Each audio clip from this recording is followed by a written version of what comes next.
My name is Tarun and मेरे YouTube का जो चैनल है उसका नाम हारू ज्योमेटिक्स है। एक्चुअली अगर आपको ज्योमेटिक्स से रिलेटेड जो भी जानकारी चाहिए तो आप मेरे चैनल की वीडियोस देख सकते हो।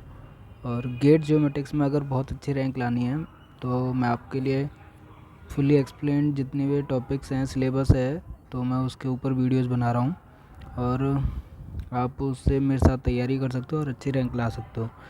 मेरी भी गेट 2022 में 22 रैंक आई थी। और फिर इसका एक्चुअली सिलेबस ज़्यादा नहीं है, पर थोड़ा अगर हम कुछ टॉपिक्स पर फोकस करके फोकस स्टडी करते हैं तो अच्छी रैंक ला सकते हैं। और जैसा कि देखा जाता है कि ज्योमेट्रिक्स से अभी इतनी वैकेंसी नहीं आई है, पर जितनी भी आती है वो पता भी नहीं चलता है। तो अगर आपको गवर्नमेंट जॉब का ज्योमेट्रिक्स के बेस पे कौन कौन सी निकली हुई है, अगर वो उसके बारे में जानकारी चाहिए तो मैं अपने चैनल पर वीडियोस डालता रहता हूँ और आप मेरे चैनल को सब्सक्राइब कर सकते हो। और जितनी भी गवर्नमेंट वैकेंसी निकलेगी ज्योमेट्रिक्स के बेस पर उसके बारे में नॉलेज दूंगा मैं आपको। और गेट 2022 से एक हिंदुस्तान कॉपर लिमिटेड में वैकेंसी निकली थी जो कि बहुत ही कम लोगों को मालूम है। तो अगर आपको अपडेट रहना है तो मेरे चैनल को लाइक, शेयर और सब्सक्राइब कीजिए। आज मैं आपको प्रीवियस ईयर्स का सॉल्यूशन बताऊंगा जो कि फुल्ली मतलब एक एक क्वेश्चन को कैसे क्या क्यों आंसर है, हर एक चीज़ बताऊंगा। तो आज प्रीवियस ईयर्स का ऊपर ये वीडियो है, तो स्टार्ट करते हैं। जैसे कि आप मेरी स्क्रीन पर देख रहे हो, ये गेट 2022 का ज्योमेट्रिक्स इंजीनियरिंग का पेपर है। तो सबसे पहले पेपर से पहले आपको उसका पैटर्न पता होना चाहिए कि गेट ज्योमेट्रिक्स का जो पेपर का जो पैटर्न है, कितने मार्क्स के कितने क्वेश्चन आते हैं, वो चीज़ पता होनी चाहिए। तो सबसे पहले पैटर्न देख लेते हैं। जैसे कि गेट में देखा है कि नॉन टेक भी पूछा जाता है। तो नॉन टेक के जो हैं 15 मार्क्स होते हैं और टेक्निकल जो अपना कोर सब्जेक्ट है उसके 85 मार्क्स होते हैं। टोटल 100 मार्क्स का होता है जो गेट का एग्ज़ाम होता है। तो इसमें भी 1 मार्क्स एंड 2 मार्क्स के क्वेश्चंस होते हैं।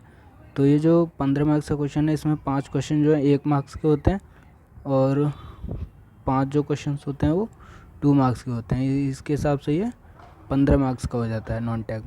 लेकिन टेक्निकल में भी दो चीज़ें हैं एक्चुअली। गेट ज्योमेट्रिक्स इंजीनियरिंग में पार्ट ए और पार्ट बी है। तो पार्ट ए तो कंपलसरी है, लेकिन पार्ट बी में जो है वो आपको ऑप्शन देते हैं करने के लिए, चूज़ करने के लिए कि आपको क्या करना है, सेक्शन 1 करना है या फिर सेक्शन 2 करना है। तो जिसमें आपकी अच्छे तैयारी की हो आपने, जिसमें अच्छे से पढ़ा होगा, वो आप हम सेलेक्ट कर सकते हैं और उसी के क्वेश्चंस कर सकते हैं। हम आधे आधे क्वेश्चंस नहीं कर सकते हैं, सेक्शन 1 के आधे और सेक्शन 2 के आधे नहीं कर सकते। हमें एक सेक्शन को पूरा चूज़ करना पड़ेगा। इसमें भी पार्ट ए जो है वो 55 मार्क्स का है और पार्ट बी जो है वो 30 मार्क्स का है। जो पार्ट ए है उसमें देखा गया है कि 1 मार्क्स के जो क्वेश्चंस होते हैं वो 17 क्वेश्चंस आते हैं 1 मार्क्स के, और 19 जो क्वेश्चंस होते हैं वो 2 मार्क्स के होते हैं। इस हिसाब से ये हमारे पास 36 क्वेश्चंस होते हैं और 55 मार्क्स का होता है। और पार्ट बी में सेक्शन 1 हो या सेक्शन 2 हो, दोनों में एक सेम पैटर्न रहता है। और इसमें 8 क्वेश्चंस जो आते हैं वो 1 मार्क्स के आते हैं और 11 क्वेश्चंस जो आते हैं वो 2 मार्क्स के आते हैं। इस हिसाब से ये हमारे पास 30 मार्क्स का हो जाता है और 19 क्वेश्चंस होते हैं। तो 55 और 30 85 हो गया जो टेक्निकल होता है। और नॉन टेक जो होता है वो 15 मार्क्स का होता है। टोटल 100 मार्क्स का पेपर होता है 3 घंटे में गेट का। और इसके हिसाब से हमारे पास क्वालिफाइंग मार्क्स होते हैं और उसी हिसाब से हमारे पास क्वालिफाइंग मार्क्स और गेट स्कोर बनता है, जिसके बेस पर वैकेंसी और इंटरव्यू के लिए सिलेक्शन होता है। तो जैसे पैटर्न हो गया वैसे ही हम यहाँ पे देखते हैं। तो इसमें क्वेश्चन 1 to 5 जो है 1 मार्क्स के क्वेश्चन हैं और जनरल एप्टीट्यूड जो नॉन टेक होता है उसे हम जनरल एप्टीट्यूड, गेट वाले जनरल एप्टीट्यूड कहते हैं। तो प्रीवियस ईयर्स के क्वेश्चन को सॉल्यूशन देखते हैं आप। एक्चुअली मैंने पहले से ही इसमें आंसर टिक कर रखे हैं, तो थोड़ा इजी रहेगा आपके लिए भी। क्वेश्चन अगर नॉर्मली चाहिए तो आप गेट की साइट से डाउनलोड कर सकते हो, और आंसर की भी उस पर है। लेकिन इसमें क्या है, मैं आपको पूरा सॉल्व करके बताऊंगा। अगर कोई भी न्यूमेरिकल होगा तो कैसे उसका आंसर आया, और क्या चीज़ है जो सिलेबस के अंदर है, सिलेबस से कहाँ से आई है, ये वो चीज़ मैं आपको बताता हूँ। और अगर सिलेबस से रिलेटेड जितने भी टॉपिक्स हैं उसके अगर वीडियोस देखने हैं, मींस मैं उनको सारा एक्सप्लेन करके अच्छे से नोट्स बनाकर मैं वीडियोस बनाऊंगा अभी। और आप मुझे फॉलो कर सकते हो और सब्सक्राइब भी कर सकते हो। आपके पास सारे नोटिफिकेशंस आ जाएंगे जितनी भी मैं वीडियोस अपलोड करूँगा, और जो भी आपको उससे रिलेटेड नोट्स चाहिए तो वो भी मैं प्रोवाइड करवा दूँगा आपको। तो अभी देखते हैं, पहला क्वेश्चन है writing too many things on the, तो means dash while teaching could make the students get. तो इसमें एक ये बोर्ड वाला है, ये जो है ये बोर्ड है, मीन्स कोई भी चीज़ रखने के लिए जो बोर्ड होता है, और ये बोरिंग वाला बोर्ड है। तो जब पढ़ाई करते हैं बच्चे, टीचिंग जब होती है तो बच्चे बोरिंग हो जाते हैं, तो ये वाला बोर्ड है। और जो कोई चीज़ रखने के लिए हम यूज करते हैं एग्ज़ाम वगैरह देने के लिए, तो ये कार्डबोर्ड वाला बोर्ड है। तो इसका आंसर जो है वो बी आंसर है। ये क्वेश्चन 2 है। क्वेश्चन 2 में ये वाला क्वेश्चन दे रखा है और इसका आपको सॉल्यूशन निकालना है। इसमें पूछा है which one of the following is a representation not to scale and inboard of all values of x satisfying the inequalities. ये क्वेश्चन दे रखी है आपको, और on the real number line. तो हमें एक्स का इसमें ग्राफिकल रिप्रेजेंटेशन बताना है एक्स की वैल्यूज़ का। तो इसका सॉल्यूशन देखेंगे अगर हम, तो ये है 2 - 5x is less then, minus ये होल का है 6x - 5/3। इसका अगर सॉल्यूशन देखोगे आप, तो 3 को इधर ले जाके ब्रैकेट को ओपन करके पूरा सॉल्व करोगे तो आपकी इक्वेशन बनेगी 6 - 15x is less then -6x + 5। और फिर इसको और सॉल्व करोगे तो -9x is less than equal to -1। जब हम दोनों को इंटरचेंज करेंगे या -1 से मल्टीप्लाई करते हैं तो साइन अपोजिट हो जाता है। तो 9x is greater than 1, x is greater than equal to 1 by 9।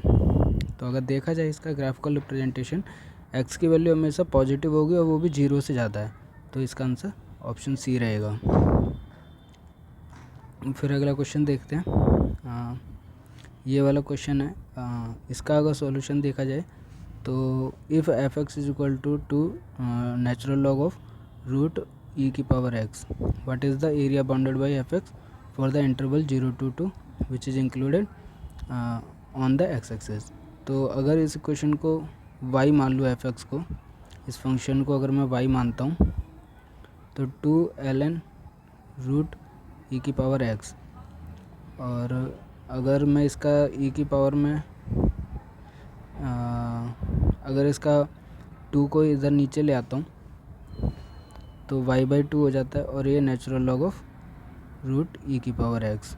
और इसका e की पावर अगर मैं कर देता हूँ नेचुरल लॉग को हटाने के लिए, तो e की पावर y/2 √e⁻x स्क्वायर अगर मैं करता हूँ तो e की power y is equal to e की पावर x।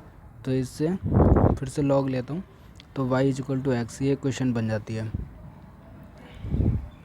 ये क्वेश्चन बन जाती है। और इसका अगर आप ग्राफ बनाएंगे y is equal to x का, ये स्ट्रेट लाइन जाएगा सेंटर से, तो y इक्वल टू x का। अब ये हमारे पास 0 से 2, तो x is equal to y है, तो ये वैल्यू भी 2 होगी, मीन्स ये वाली हाइट भी 2 है और ये वाला डिस्टेंस भी 2 है। ये वाला ट्रायंगल का एरिया निकालना है हमें। तो एरिया ऑफ ट्रायंगल क्या होता है, ट्रायंगल का एरिया होता है half into base into height. तो हाफ ऑफ बेस 2 है और हाइट 2 है, तो आंसर जो है 2 आ जाएगा। ऐसे ही नेक्स्ट क्वेश्चन है, a person was born on the 5th Monday of February in particular year, which of the following statement is correct based on the above information। अब जैसे कि आपको पता है कि अगर एक महीने में 5 मंडे चाहिए आपको, तो और वो भी फरवरी मंथ में। तो अगर हम मान लेते हैं कि 1 तारीख को मंडे है, तो 7 दिन बाद फिर मंडे पड़ेगा, 15 को मंडे पड़ेगा और 22 को और 29 को मंडे पड़ेगा। तो इसका मतलब फरवरी है तो 29 डेज होंगे, तो इसका मतलब 29 को, एक महीने में अगर 5 मंडे चाहिए तो 29 को मंडे लाना पड़ेगा। उसके हिसाब से हमारे पास 1 तारीख को मंडे हो जाएगा। अब ऑप्शंस पे चलते हैं। The 2 February of the that year is Tuesday. अगर इधर मंडे है 1 तारीख को तो 2 को ट्यूसडे रहेगा, फिर Wednesday, Thursday, Friday, Saturday, Sunday, फिर मंडे आ जाएगा 8 को। तो there will be 5 Sundays in the month of February in that year. ये वाला मंडे है तो एक से पहले वाला मंडे पड़ेगा, मीन्स 31 जैन को मंडे पड़ेगा, तो वो तो इस मंथ में पॉसिबल नहीं है, तो ये ऑप्शन गलत हो गया। The 1 February of that year is Sunday, ये भी गलत हो गया, मंडे पढ़ना चाहिए। All Mondays of February in that year have even dates, एक 15 भी नहीं है, तो ये सारे और डेज पे मंडे पड़ रहे हैं, तो option 1 is correct. Fifth question पर देखा जाए तो इसमें 2 ऑप्शन है एक्चुअली, ये आंसर की के बाद ऑप्शन उन्होंने भी चेंज किया था। इसमें दोनों पैटर्न बन सकते हैं अगर देखा जाए तो, जैसे कि अगर ये ऑप्शन तो नहीं बनेगा, लेकिन इन दोनों को अगर कंपेयर किया जाए तो देखो ये वाला ट्रायंगल हो गया, ये वाला अगर पूरा रेक्टेंगल लेते हैं और ये नीचे के 2 ट्रायंगल, तो 1 2 3 1 2 3 4 बीच का रेक्टेंगल पड़ गया। जैसे ये डायग्राम बना रखा है, तो ऊपर का अगर बड़ा बना दें इस डायग्राम को ऐसे करके, तो एक तो ये ट्रायंगल बन गया, एक ये रेक्टेंगल बन गया और ये 2 ट्रायंगल बन जाएंगे। तो 1 2 3 4 ट्रायंगल और एक रेक्टेंगल, ये वाला ऑप्शन करेक्ट है। अगर देखा जाए तो ये वाला अगर हम हटा देते हैं ये वाला, तो इस वाले को फिगर को देखा जाए तो 1 2 3 4, ये वाला ऑप्शन सी वाला भी करेक्ट हो रहा है। तो इसके ऑप्शन जो दोनों सही हैं, पर इसके आंसर की में बाद में चेंज किया गया था। फिर उसके बाद 6th क्वेश्चन है, इसमें स्टेटमेंट बेस्ड क्वेश्चन है। Fish belongings to species S in the deep sea have skins that are extremely black, ultra black skin. This helps them not only to avoid predators but also sneakily attack their prey. However, having this extra layer of black pigment results in lower collagen on their skin, making their skin more fragile. तो correct logical inference based on information in the above passage, ये बताना है हमें। तो देखा जाए तो इससे हमारे पास इसके फ़ायदे भी बता रखे हैं और नुकसान भी बता रखे हैं, तो एडवांटेजेस भी है और डिसएडवांटेजेस भी है। एडवांटेजेस ये है कि वो अपने प्रेडेटर जो उसका शिकार करते हैं उनसे छुप सकता है ब्लैक कलर में,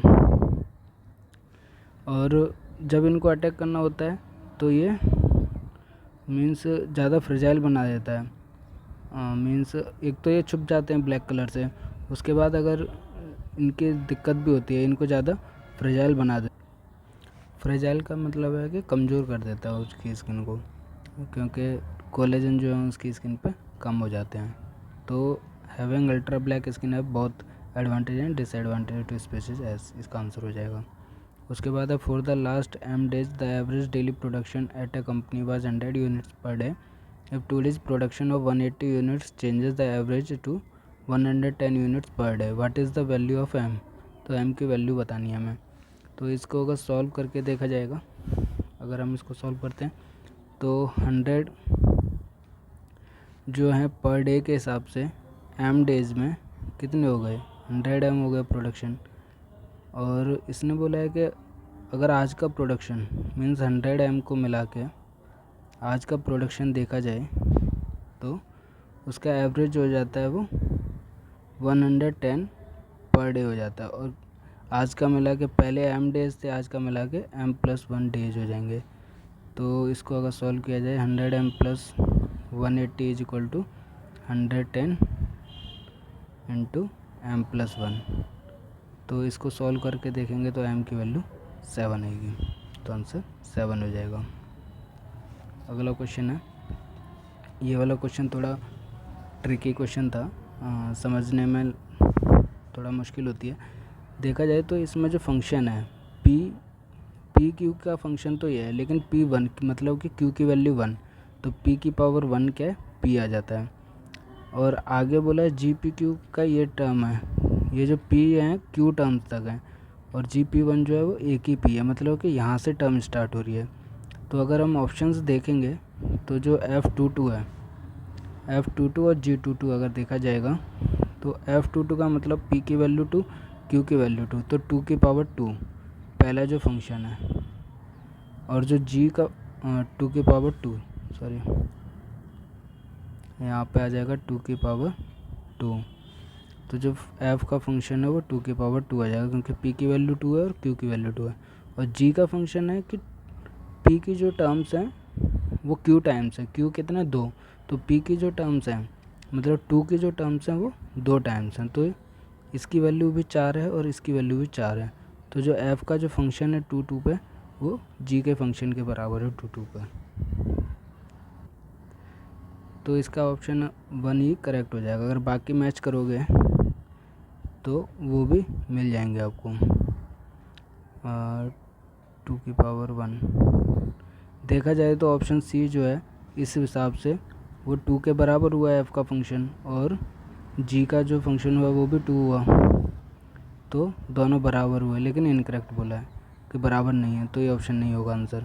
अगर आप इनको भी मैच करोगे तो ये भी ऑप्शन कोई भी मैच नहीं करेगा। इसका ऑप्शन जो करेक्ट ए जो है वही आंसर हो जाएगा। अगला क्वेश्चन है नाइन्थ क्वेश्चन में, ये क्वेश्चन है थोड़ा कैलकुलेटिव पार्ट था इसमें, और 2 मार्क्स का तो ज़्यादातर आप देखोगे तो कैलकुलेटिव ही आएगा।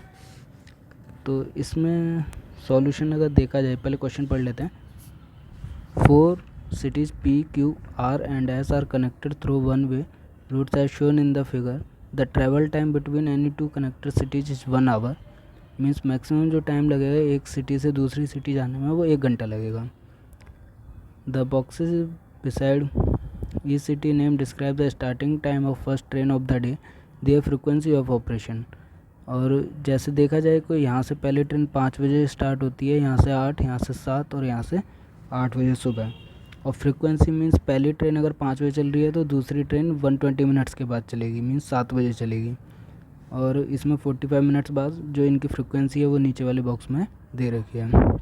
तो इसने बोला है if the person start from R से स्टार्ट करता है 7 बजे, and is required to visit S and return to R. S पहुंचना है उसको पहले और फिर वापस उसको आर पहुंचना है, तो what is the minimum time required, तो मिनिमम टाइम कितना लगेगा उसको वो बताना है। पर इसमें ये चीज़ भी देखिए, ये डायरेक्शन दे रखी है, मतलब वो ऐसा नहीं है कि आर से एस की तरफ डायरेक्ट चला जाएगा। अगर उसको एस जाना है तो पहले आर से क्यू जाना पड़ेगा, क्यू से पी जाना पड़ेगा, पी के बाद एस पे जाएगा, एस के बाद वो फिर से आर पे जा सकता है। क्योंकि जिस साइड में एरो पड़े हैं, एरो बने हुए हैं या जिस डायरेक्शन में एरो हैं, वो ट्रेन उसी डायरेक्शन में ट्रेवल करती है। तो अगर ये इसका सॉल्यूशन देखा जाएगा, इसका सॉल्यूशन अगर देखा जाए तो करते हैं।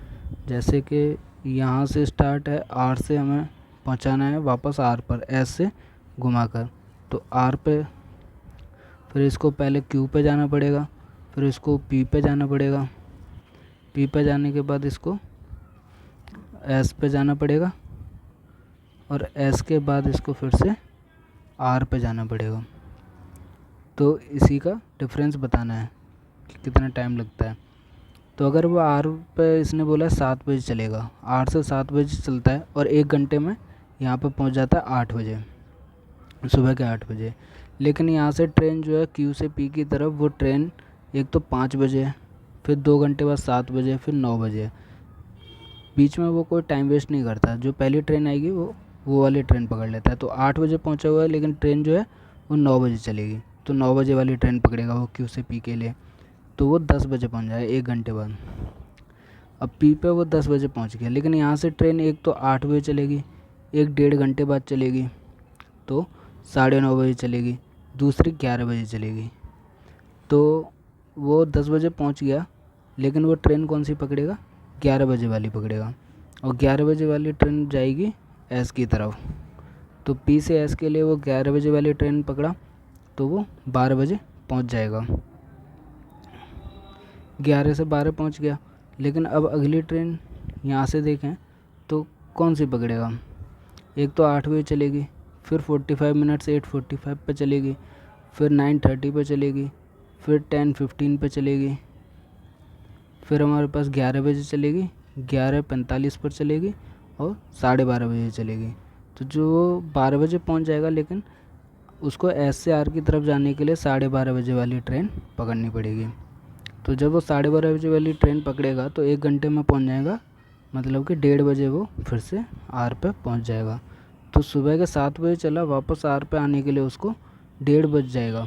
तो कितने टाइम का डिफरेंस आ गया, तो वो 6 घंटे 30 मिनट का डिफरेंस आ गया। तो ऑप्शन ए करेक्ट हो जाएगा।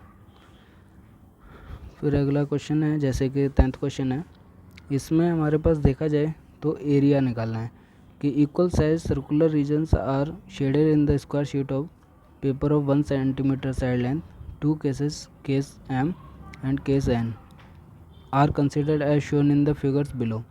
In case m, 4 circles are shaded in the square sheet, and in the case n, 9 circles are shaded in the square sheet as shown.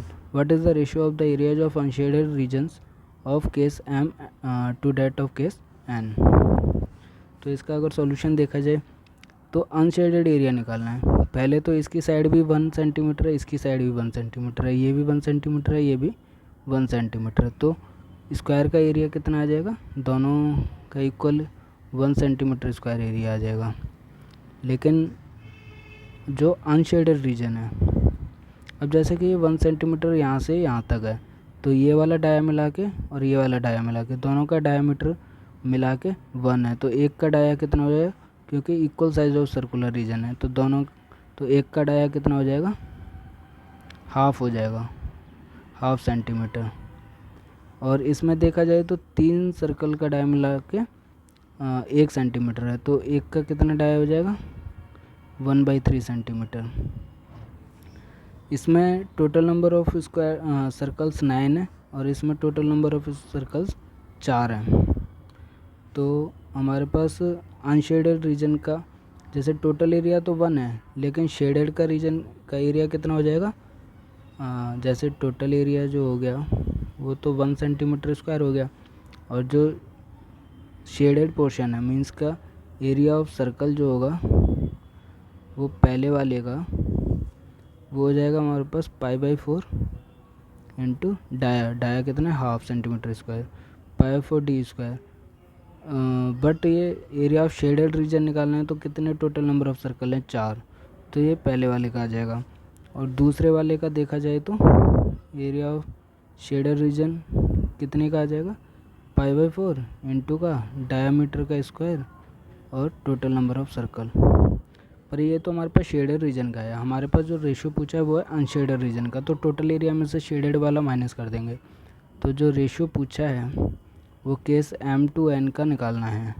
तो m केस में कितना है, 1 total area minus shaded portion कितना है, π/4 into 1/4 into 4 upon में 1 minus π/4 into 1/9 into 9। इसको solve करके तो ये कितना आ जाएगा, ये तो ऊपर नीचे आ जाएगा 1 माइनस π/4 अपॉन में 1 माइनस π/4, दोनों कितना आ जाएगा, रेशियो 1:1 आ जाएगा। तो आंसर बी हो जाएगा इसका। फिर अगला क्वेश्चन, ये तो हमारे पास नॉन टेक के क्वेश्चन है, जिस जनरल एप्टीट्यूड के क्वेश्चन हैं। तो जनरल एप्टीट्यूड के क्वेश्चन हमारे पास लॉजिकल बेस्ड ही आते हैं, मीन्स आपको खुद से प्रैक्टिस करनी पड़ेगी। प्रीवियस ईयर्स देख सकते हैं हम गेट के, तो वो जनरली ये तो गेट 2022 में पहली बार हुआ है ज्योमेट्रिक्स इंजीनियरिंग का, पर जनरल एप्टीट्यूड आपको हर एक गेट के पेपर में मिल जाएगा। सिविल का देख लीजिए, एनवायरनमेंट का देख लीजिए, या जो भी आपको देखना है उसका नॉन टेक ज़रूर पूछते हैं, वो 15 नंबर का, तो आप उसके प्रीवियस ईयर सॉल्व कर सकते हो। लॉजिकल बेस्ड ही रहेंगे आपके क्वेश्चन। अब मेन पार्ट्स आता है ज्योमेट्रिक्स इंजीनियरिंग का। पार्ट ए है जो कि कॉमन है सभी स्टूडेंट्स के लिए, और इसमें 11 क्वेश्चन से लेकर 27 क्वेश्चन नंबर तक 1 मार्क्स के क्वेश्चन रहेंगे। ये टेक्निकल पार्ट शुरू हो जाता है ज्योमेट्रिक्स का। इसमें सर्वेइंग ही है, बेसिकली एडवांस सर्वेइंग है। तो इसके क्वेश्चंस देख लेते हैं क्या क्या क्वेश्चंस आए थे गेट 2022 में ज्योमेट्रिक्स इंजीनियरिंग में। तो most probable value of A quantity, अगर देखा जाए तो हम ट्रू वैल्यू किसी भी चीज़ की नहीं निकाल सकते हैं, तो मोस्ट प्रोबेबल वैल्यू हम निकाल लेते हैं। ये हमारे पास माना जाता है कि वेरी क्लोज है ट्रू वैल्यू के, मीन्स इसको ही हम ट्रू वैल्यू लेकर चलते हैं, क्योंकि हम किसी भी चीज़ की ट्रू वैल्यू नहीं निकाल सकते हैं। तो मोस्ट प्रोबेबल वैल्यू को हमारे पास ट्रू वैल्यू मान लिया जाता है। और ये पॉजिटिव नेगेटिव जो भी है हो सकती है, नेगेटिव तो नहीं पर क्लोज वैल्यू जो ट्रू वैल्यू जो भी आती है उसके क्लोज होती है। फिर अगला क्वेश्चन है हमारे पास 2 क्वेश्चन मीन्स 12 क्वेश्चन नंबर है। 2 surveyors P and Q measured on a 20 metre distance 6 times each as given below in metre. ये वैल्यूज़ दे रखी हैं सर्वेयर P और सर्वेयर Q की। On the basis of accuracy and precision of the measured values choose the correct statement. अब देखो 2 terms हैं इसमें, एक है हमारे पास एक्यूरेसी और एक है प्रिसीजन। इन दोनों में डिफरेंस बता देता हूँ कि अगर टारगेट को देखा जाए, हमारे पास टारगेट वैल्यू कितनी है 20 मीटर, मीन्स जो मेजरमेंट ले रहा है वो 20 मीटर की ले रहा है। तो सर्वेयर P जो है उसकी वैल्यू एक है 19.97, 20.02, 20.04, 19.98, 19.96, 20.03, और इसकी है 20.05, 20.07, 20.05, 20.06, 20.07, 20.07। तो 2 टर्म्स होती हैं, एक है एक्यूरेसी एक है प्रिसीजन, कि अगर हमारे पास जो टारगेट वैल्यू है उसके हम कितने क्लोज वैल्यूज़ ले रहे हैं, मीन्स 20 के नियरेस्ट वैल्यूज़ कौन सी मेजर्ड हो रही हैं वो एक्यूरेसी है उसकी। लेकिन अगर हम सेम मेजरमेंट सेम वैल्यू आ रही है किसी भी सर्वेयर की, जैसे इसमें 20.7, 20.7, 20.7 3 बार आया, और ये 20.6, 20.05, 20.05 ये वाली बहुत क्लोज हैं 20.07 के। तो ये जो वैल्यू है जो बहुत क्लोज आ रही हैं एक दूसरे के, वो हमारे पास प्रिसाइज्ड वैल्यू है। तो ये इसकी प्रिसीजन जो है वो बहुत अच्छा है, लेकिन देखा जाए तो इसकी एक्यूरेसी बहुत अच्छी है, क्योंकि ये 20 के क्लोज है। क्योंकि अगर देखा जाए, अगर हम मोड वैल्यू का डिफरेंस निकालते हैं, जैसे 20 - 19.97 करते हैं तो 0.03 आता है। इसमें 20.02 - 20 करते हैं, means mode value positive values लेते हैं तो 0.02 का डिफरेंस, 0.04 का डिफरेंस, 0.02 का डिफरेंस, 0.04, 0.03, इनका एवरेज लेंगे और इसमें से माइनस करेंगे 20 को, 0.05, 0.07, 0.05, 0.06, 0.07, 0, इसका एवरेज लेंगे तो इसका एवरेज जो है वो ज़्यादा आएगा डिफरेंस का, मीन्स ये 20 से फार अवे है, पर ये क्लोज हैं एक दूसरे के, तो ये प्रिसाइज्ड है। और ये हमारे पास 20 जो टारगेट वैल्यू उसके क्लोज है, तो ये मोर एक्यूरेट है। तो means surveyor P are more accurate and surveyor Q are more precise, इसका आंसर हो जाएगा। अब अगला क्वेश्चन देखते हैं 13 नंबर। Identify the error which has all the following characteristics. तो caused by observers misunderstanding and carelessness, reading an angle counter clockwise but reading it as clockwise angle, sighting the wrong target, poor judgement by the observer. ये चीज़ें अगर देखा जाए तो ये error नहीं है एक्चुअली, इन सब को मिला के इसके अलावा जितनी भी होती हैं वो बेसिकली एरर होते हैं कि किसी मशीन में ख़राबी है, या जिससे मेजरमेंट कर रहे हैं वो मेजरमेंट टूल्स ही बेकार है। पर ये क्या है, हमारी खुद की गलती से है, तो गलती है ये, एरर नहीं है, तो इसको हम मिस्टेक कहते हैं। ये जितनी भी 3-4 चीज़ें रीज़न लिखे हुए हैं, जैसे मिसअंडरस्टैंडिंग, केयरलेसनेस, ये हमारे पास मिस्टेक्स हैं। अब इसमें कोई एरर तो है नहीं, क्योंकि अगर हमें clockwise value counter clockwise value नापनी थी, मेज़र करनी थी, पर हमने इसको क्लॉकवाइज एंगल ले लिया, तो ये हमारी मिस्टेक है। तो रॉन्ग टारगेट को साइड कर लिया या पुअर जजमेंट, वैल्यू सही से नहीं नोट डाउन की तो ये हमारे पास मिस्टेक कहलाता है। इसके अलावा जितनी भी चीज़ें देखा जाए अगर एग्ज़ाम में आए तो वो एरर ही होता है। यही 3-4 चीज़ें हैं जो मिस्टेक के अंदर आती हैं। उसके बाद electromagnetic spectrum can be broadly divided as in order of increasing wavelength. Wavelength के इंक्रीजिंग में देखा जाएगा तो अगर आप इलेक्ट्रोमैग्नेटिक स्पेक्ट्रम देखेंगे तो सबसे पहले कॉस्मिक वेव्स, सबसे लोएस्ट वेवलेंथ की कॉस्मिक वेव्स होती हैं, फिर गामा वेव, फिर एक्स रे, फिर अल्ट्रावायलेट रेज, यूवी रेज, फिर visual rays, infrared wave, microwave, radio wave. Radio wave सबसे ज़्यादा वेवलेंथ की होती हैं। तो ये डायरेक्ट सिंपल क्वेश्चन था हमारे पास इलेक्ट्रोमैग्नेटिक स्पेक्ट्रम का, तो इसका ऑप्शन डी हो जाएगा। फिर इसके बाद ये भी एक रिलेशनशिप है वेवलेंथ, फ्रीक्वेंसी और वेलोसिटी का। ये भी हमने 12th क्लास से पहले से ही पढ़ते हुए आ रहे हैं कि c = न्यू लैम्डा। तो म्यू लैम्डा क्या है, वेलोसिटी के बराबर होता है इलेक्ट्रोमैग्नेटिक वेव्स में। ये तो फिज़िक्स में भी पढ़ा था हमने। तो कुछ कुछ सिंपल ही क्वेश्चंस आते हैं इसमें। मींस गेट एग्ज़ाम जो क्वालिफाई करने लायक तो बहुत नॉर्मल क्वेश्चंस बनाता है। एवरेज क्वेश्चन थोड़े ज़्यादा बनाता है और हार्ड क्वेश्चन बहुत कम बनाता है। मींस देखा जाए तो सबसे ज़्यादा एवरेज क्वेश्चन ही आते हैं। अभी अगला है spectral signature of an object in A satellite image does not depend on.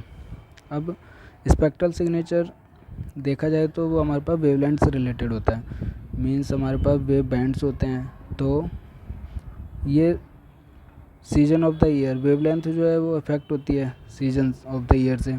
Wavelength of electromagnetic spectrum, reflectance value from the object. तो अगर स्पेक्ट्रल सिग्नेचर जैसे सॉइल का, वाटर का और अर्थ का, ये टेम्परेचर वगैरह पर भी डिपेंड करता है क्योंकि वेवलेंथ से रिलेटेड होता है स्पेक्ट्रल सिग्नेचर। लेकिन ये स्वाथ विड्थ जो है वो है स्पेशियल रिजोल्यूशन से, कि हमारे पास कितना डिस्टेंस कवर हो रहा है किसी भी रिजोल्यूशन में, स्पेशल रिजोल्यूशन से रिलेटेड है। तो डज नॉट डिपेंड बताया तो इसका आंसर जो है वो स्वाथ विड्थ हो जाएगा। ये स्पेशल रिजोल्यूशन के लिए इम्पोर्टेंट है, ना कि स्पेक्ट्रल सिग्नेचर के लिए। बाकी चीज़ें जो है वो अफेक्ट करती हैं स्पेक्ट्रल सिग्नेचर को। तो आंसर सी हो जाएगा इसका। फिर हमारे पास 17 question, component of GPS signal that gets deciphered by all types of GPS receivers is. तो हमारे पास, मैं आपको उसमें पढ़ाऊँगा जब मैं क्लासेस लूँगा आगे इसके, हर एक टॉपिक के मैं अलग से एक लेक्चर बनाऊँगा। तो उसमें कंपोनेंट्स बताऊँगा जीपीएस सिग्नल्स के। प्रिसीजन पी कोड कहते हैं इसको, C/A कोड कहते हैं। और ये फ्रिक्वेंसीज होती हैं। तो इसका जो कंपोनेंट्स है जीपीएस सिग्नल का, वो सभी टाइप्स ऑफ जीपीएस रिसीवर्स में दिया जाता है C/O कोड, और ये ईजी होता है। तो आगे जाके पढ़ोगे पी कोड और C/A कोड और भी कई सारी चीज़ें, उनकी फ्रिक्वेंसी पढ़ोगे तो इसका आंसर C/A कोड है, जो बहुत ईजिली रीडेबल होता है। तो इसको हर एक जीपीएस रिसीवर से मीन्स वो रीड कर सकते हैं, हर एक जीपीएस रिसीवर। इसका आंसर कोर्स एक्विजिशन कोड हो जाएगा। उसके बाद for 3D positioning GNSS requires a minimum of. अब हमारे पास ये तो बहुत पहले से ही पढ़ते हुए आ रहे हैं, सर्वे में भी हमने पढ़ा है कि अगर कोई भी पॉइंट की लोकेशन जाननी है हमें, या जीपीएस को कोई भी लोकेशन देनी है, तो उसको मिनिमम 4 सैटेलाइट्स लगती हैं। हमारे पास X, Y, Z 3 तो डायरेक्शन के लिए होती है और एक टाइम के लिए जो टाइम को बताती है। तो मिनिमम 4 सैटेलाइट्स हैं। उसके बाद basic objectives of NAVSTAR GPS is to provide services.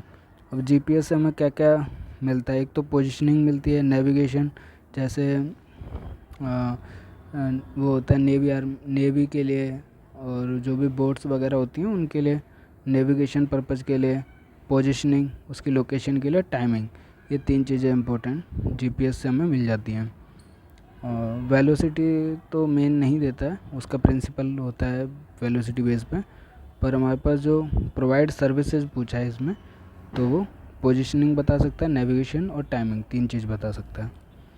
अब हमारे पास ये satellite image with 6 bit radiometric resolution has grey levels बताना है। तो ग्रे लेवल्स जो है वो 2 की पावर n के बराबर होता है। n जो है नंबर ऑफ बिट्स है, तो नंबर ऑफ बिट्स कितने हैं 6 यहाँ पर, तो 2 की पावर 6 कितने 64। ये बेसिक क्वेश्चंस हैं। जब मैं लेक्चर्स में पढ़ाऊँगा तो बहुत ईजी वे में पढ़ाऊँगा आपको। मीन्स एक भी क्वेश्चन ऐसा नहीं होगा गेट में जो मेरे वीडियो से बाहर आए। मैं आपको पूरा A to Z पूरा सिलेबस कवर करवाऊँगा अपने वीडियोज़ में। फिर अगला क्वेश्चन है 21, thermal infrared images are provided by. इसमें आपको कुछ सारी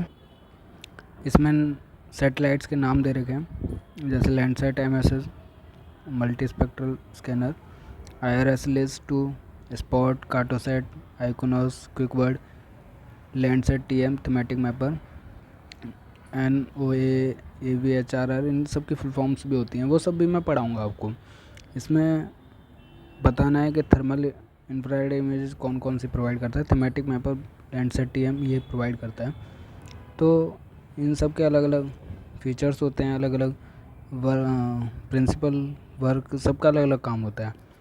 तो इसका आंसर डी होगा, जो लैंडसैट TM है। और ये NOAA AVHRR है, ये हमारे पास थर्मल इंफ्रारेड, थर्मल मीन्स के हीट वेव बेस पे जो बैंड्स होते हैं इसमें प्रोवाइड किए जाते हैं और वो उनको स्कैन करते हैं। किसी भी जंगल में आग लग गई या फिर कहीं पे, ये उनके लिए बेसिकली ज़्यादा इम्पोर्टेंट होते हैं। या सीजन्स कहाँ पे ज़्यादा गर्मी है, वो सारी चीज़ें हम इनसे पता कर सकते हैं। फिर अगला क्वेश्चन है 22, which of the following gets mitigated in DGPS positioning. अब इसमें सोर्सेज ऑफ एरर है हमारे एक सिलेबस में टॉपिक, तो उससे रिलेटेड ये क्वेश्चन है कि DGPS में कुछ एरर्स होते हैं, जैसे मल्टीपाथ एरर होता है, cycle slip error, topographic error, atmospheric error. लेकिन जो DGPS से हम एलिमिनेट कर सकते हैं वो एटमॉस्फेरिक एरर है, बाकी एरर नहीं हम हटा सकते हैं। तो DGPS में हम एटमॉस्फेरिक एरर को मिटिगेट कर सकते हैं, तो DGPS से हम एटमॉस्फेरिक एरर को कम कर सकते हैं। अगला क्वेश्चन है कि in GIS database which type of attribute may be use to represent area.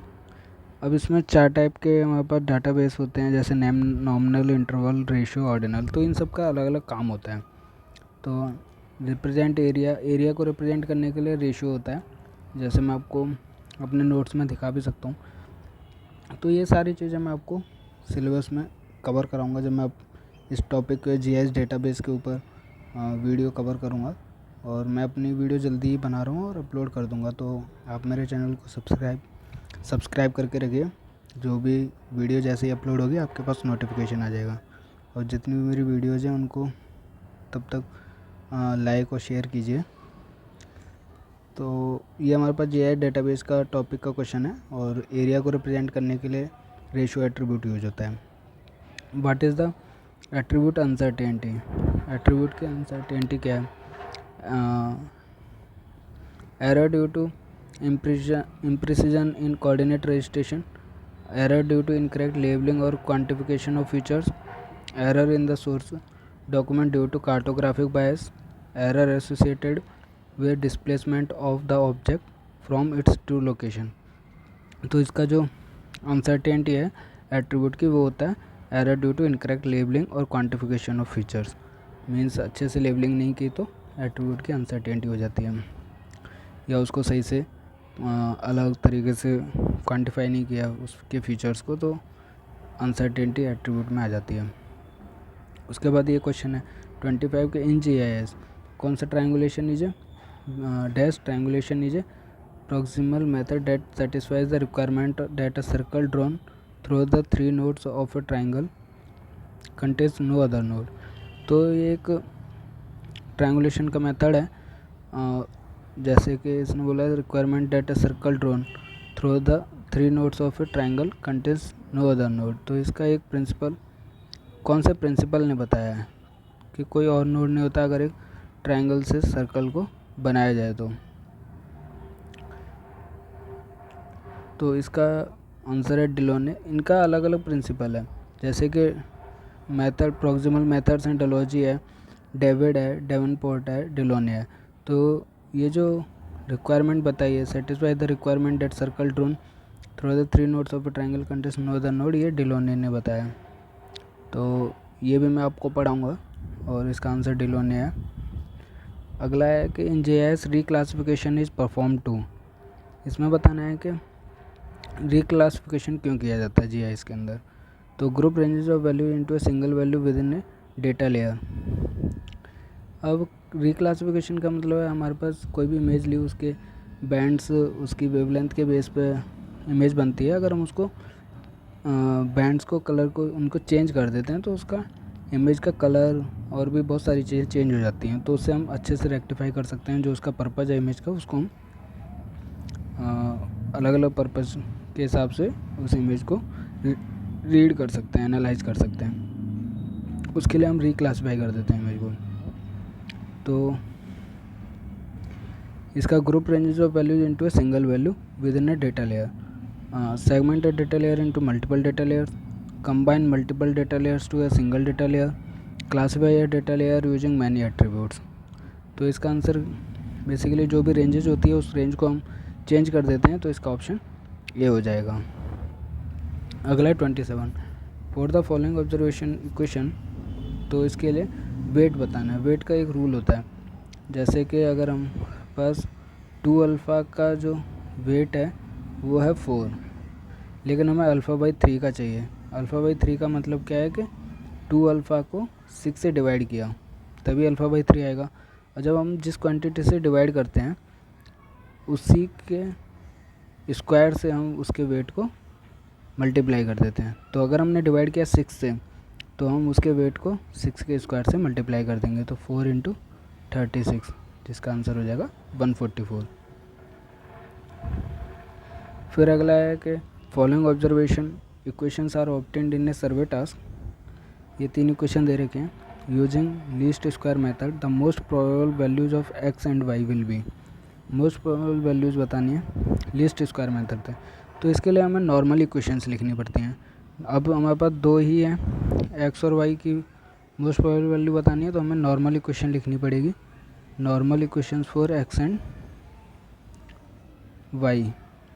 तो अगर हम एक्स के लिए लिख रहे हैं तो एक्स का जो भी कांस्टेंट होता है उससे मल्टीप्लाई कर देते हैं इक्वेशन को। तो पहला वाला है x plus y minus 3 is equal to 0, और दूसरे को लिखेंगे 2 है उसका कोफिशिएंट एक्स का, तो 2 से पूरी इक्वेशंस को मल्टीप्लाई कर देंगे। Plus y minus 6 is equal to 0, sorry इसको सही से लिखते हैं। तो माइनस 6 इज इक्वल टू 0, और फिर थर्ड इक्वेशन का कोफिशिएंट 1 है तो सेम रहेगा, -4 इज इक्वल टू 0। फिर इन सब को ऐड करेंगे तो ये आ जाएगा, इसको पूरा ओपन करेंगे ब्रैकेट को, तो ये आ जाएगा 4x plus 2y minus 12 is equal to 0।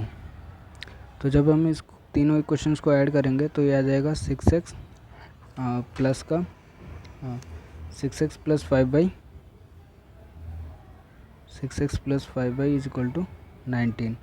वैसे नॉर्मल इक्वेशन y के लिए लिखेंगे।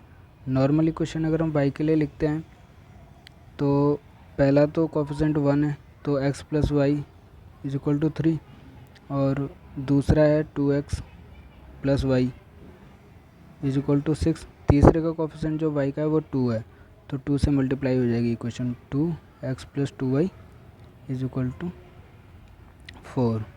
तो जब इसको खोलेंगे तो ओपन करेंगे ब्रैकेट को, तो 2x plus 4y is equal to 8। फिर इन तीनों इक्वेशंस को, इस 1 2 3 तीनों इक्वेशंस को ऐड करके जो इक्वेशन आएगी वो आएगी 6y plus 5x is equal to 17। अब ये इक्वेशन फर्स्ट हो गई, ये इक्वेशन सेकंड हो गई। इन दोनों को सॉल्व करके x और y की वैल्यू निकालनी है हमें। तो x की वैल्यू आ जाएगी 2.64 और y की वैल्यू आ जाएगी 0.64। तो नॉर्मल इक्वेशंस हमें लिखनी पड़ती हैं, जो भी उनके कोफिशिएंट्स होते हैं जिसके लिए भी हम नॉर्मल इक्वेशन लिख रहे हैं उससे पूरी इक्वेशंस को मल्टीप्लाई कर देते हैं, फिर उनको ऐड करके उनकी वैल्यूज़ निकाल लेते हैं। तो उसका आंसर हो जाता है मोस्ट प्रोबेबल वैल्यू निकल जाती है हमारी। फिर उसके बाद हमारे पास है 29 क्वेश्चन, जिसके अंदर बोला है कि 29 में बोला है कि द इंटरनल एंगल्स दे रखे हैं हमारे पास डिग्री मिनट सेकंड्स में, और प्रोबेबल एरर्स दे रखे हैं उसके पास प्लस माइनस में। तो हमारे पास करेक्टेड वैल्यूज़ बतानी है angles P Q and R की। तो ऐसे क्वेश्चंस को करने के लिए दो तरीके हैं। जैसे इसमें तो हमारे पास प्रोबेबल एरर दे रखे हैं, कभी कभी ये वेट देते हैं। तो देखा जाए तो वेट उसी का ज़्यादा होता है जिसमें एरर कम होते हैं। तो एरर और वेट जो है वो इन्वर्सली प्रोपोर्शनल होते हैं। तो जो करेक्शन अप्लाइड होता है वो वेट के इन्वर्सली प्रोपोर्शनल होता है। ऑब्वियसली जिसका वेट ज़्यादा मतलब वो ज़्यादा अच्छी वैल्यू है तो उसमें करेक्शन कम अप्लाई होंगे, और जो प्रोबेबल एरर है उसके स्क्वायर के डायरेक्टली प्रोपोर्शनल होता है जो करेक्शन हम अप्लाई करते हैं। तो ऐसे क्वेश्चन के लिए सबसे पहले हमें क्या है, पी क्यू आर 3 है एंगल। तो देखा जाए तो तीनों का एंगल मिला के कितना होना चाहिए, 180 डिग्री होना चाहिए। पर इन तीनों को ऐड किया जाए तो कितना आएगा, अगर इनको ऐड करेंगे अगर हम, तो ये आएगा लास्ट में 1 2 3 5 8 सेकेंड और 30 30 0 0 मिनट और एक इस तरह आ गया 180 डिग्री। तो तीनों को मिला के ये हमारे पास मेजर्ड वैल्यू है और ये हमारे पास ट्रू वैल्यू है जो 180 होनी चाहिए। Sum of all angles of a triangle is 180 degree theoretical value. तो हमारे पास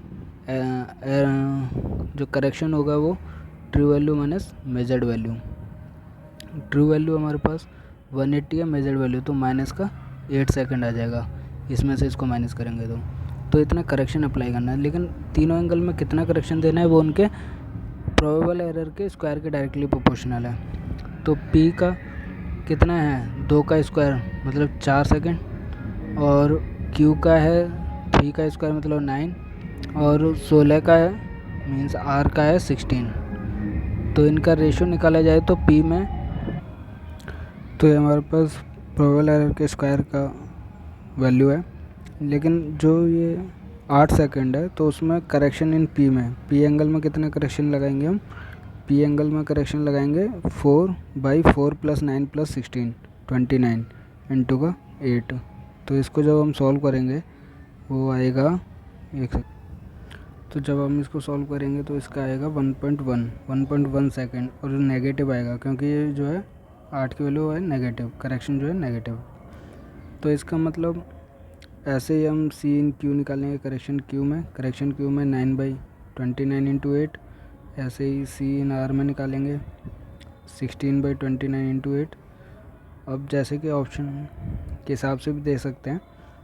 अब इसको माइनस करेंगे, मीन्स जब हम पी की करेक्ट वैल्यू कितनी हो जाएगी 40 डिग्री 30 मिनट, एक second, 40 degree 30 minute and 0.1 second minus 1.1 second. अब इसमें से इसको माइनस तो नहीं कर सकते, तो इसको क्या है 1 मिनट को इधर ले जाओ, तो 40 degree 29 minute 61 second minus 1.1 second.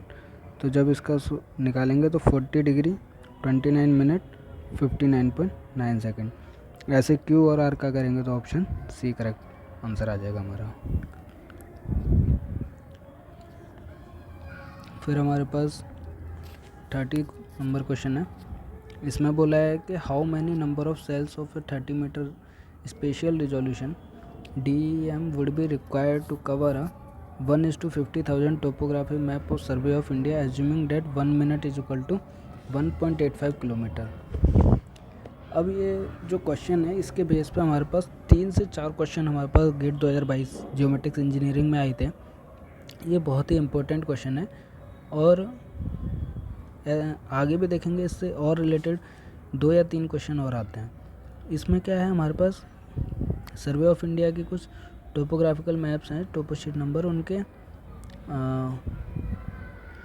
उनका रेशियो और उनका मतलब स्केल हमें देखना पड़ेगा और वो याद करना पड़ेगा, क्योंकि इन्होंने डायरेक्ट या तो स्केल दिया है या फिर उसका साइज़ दिया है। मीन्स शीट नंबरिंग जो हम करते हैं सर्वे ऑफ इंडिया और जो टोपोग्राफिकल मैप्स होते हैं उनका एक फ़िक्स होता है, तो उसके हमें याद करना पड़ेगा। 3-4 चीज़ें हैं, ज़्यादा नहीं है, और उसके बेस पे हमारे पास 3 से 4 क्वेश्चन सॉल्व हो जाएंगे।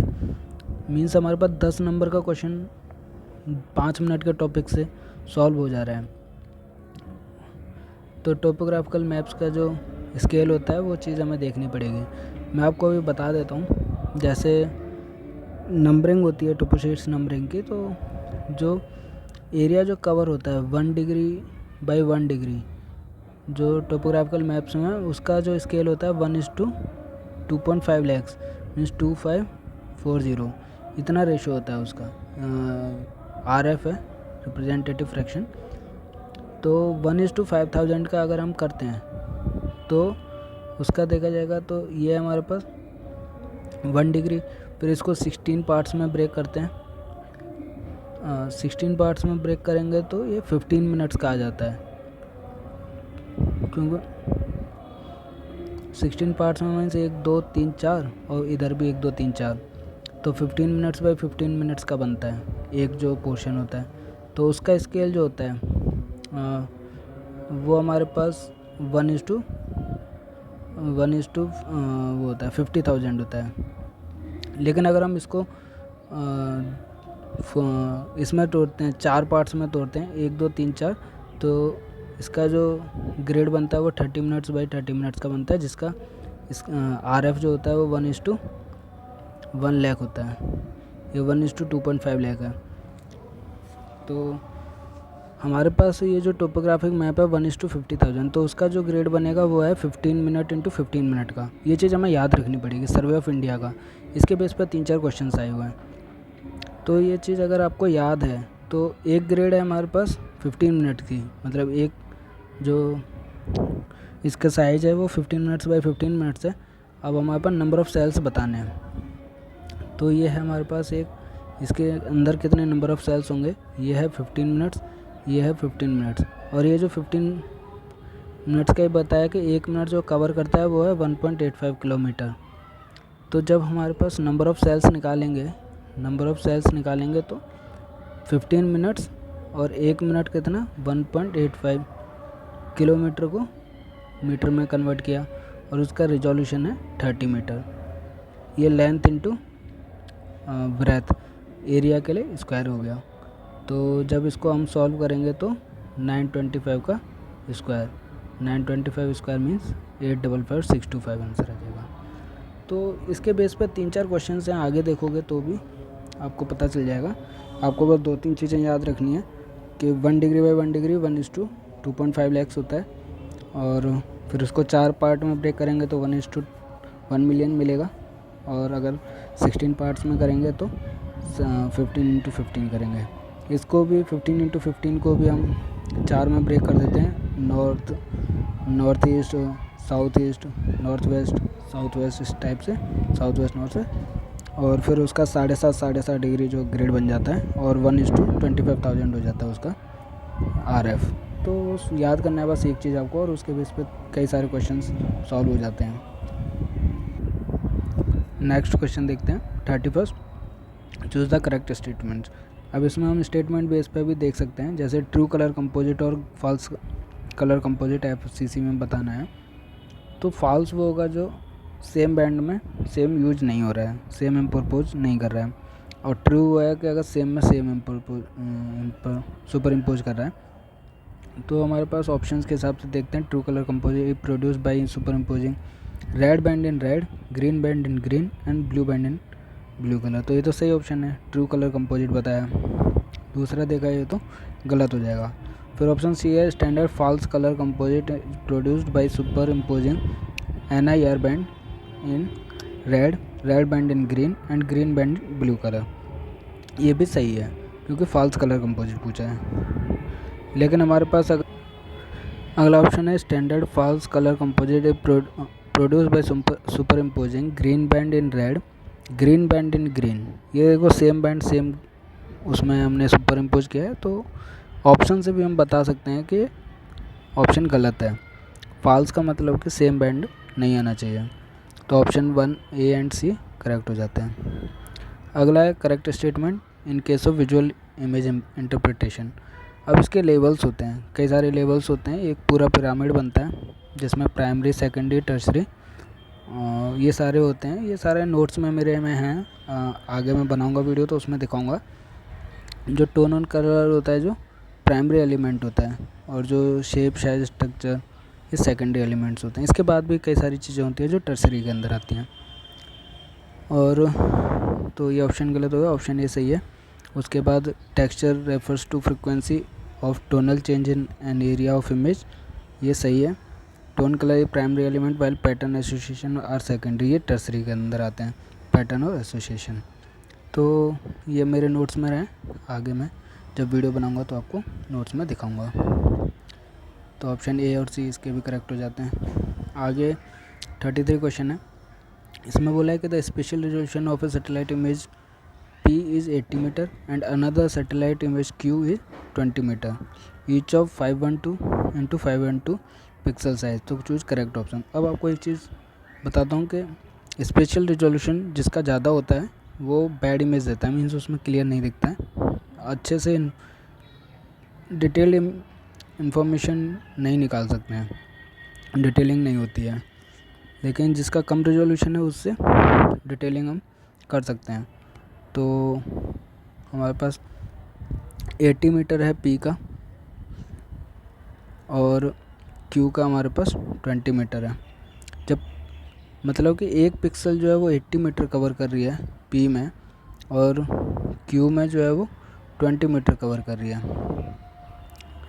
और पिक्सल साइज दोनों का सेम है, तो हमारे पास P जो है वो 4 गुना ज़्यादा डिस्टेंस कवर कर रही है। ये लेंथ में, अगर विड्थ में देखा जाए, क्योंकि ये 512 इंटू 512 है, लेंथ में देखा जाए तो वो भी 4 टाइम्स ज़्यादा, तो 4 इंटू 4 16 टाइम्स एरिया ज़्यादा कवर करेगी। जो एरिया है वो 16 टाइम्स ज़्यादा कवर करेगी। लेकिन डिटेलिंग किसकी ज़्यादा अच्छी मिलेगी? जिसका रिजोल्यूशन कम है। तो क्यू के हमारे पास ज़्यादा अच्छे से minor details will be more clear in image Q as compare to image P. तो option B and C answer हो जाएगा इसका। Which statement is are correct for hyper spectral images. अब हाइपर स्पेक्ट्रल इमेजेस होती हैं जिसमें बहुत सारे नंबर ऑफ बैंड्स के यूज करते हैं, वेवलेंथ बैंड्स होते हैं जो नंबर ऑफ बहुत ज़्यादा मीन्स अबाउट 100 यूज करते हैं और ज़्यादा ही करते हैं। तो बैंडविड्थ तो छोटा छोटा लेते हैं, जैसे कि इंफ्रारेड में भी नियर इंफ्रारेड और NIR MIR बहुत सारी चीज़ें होती हैं।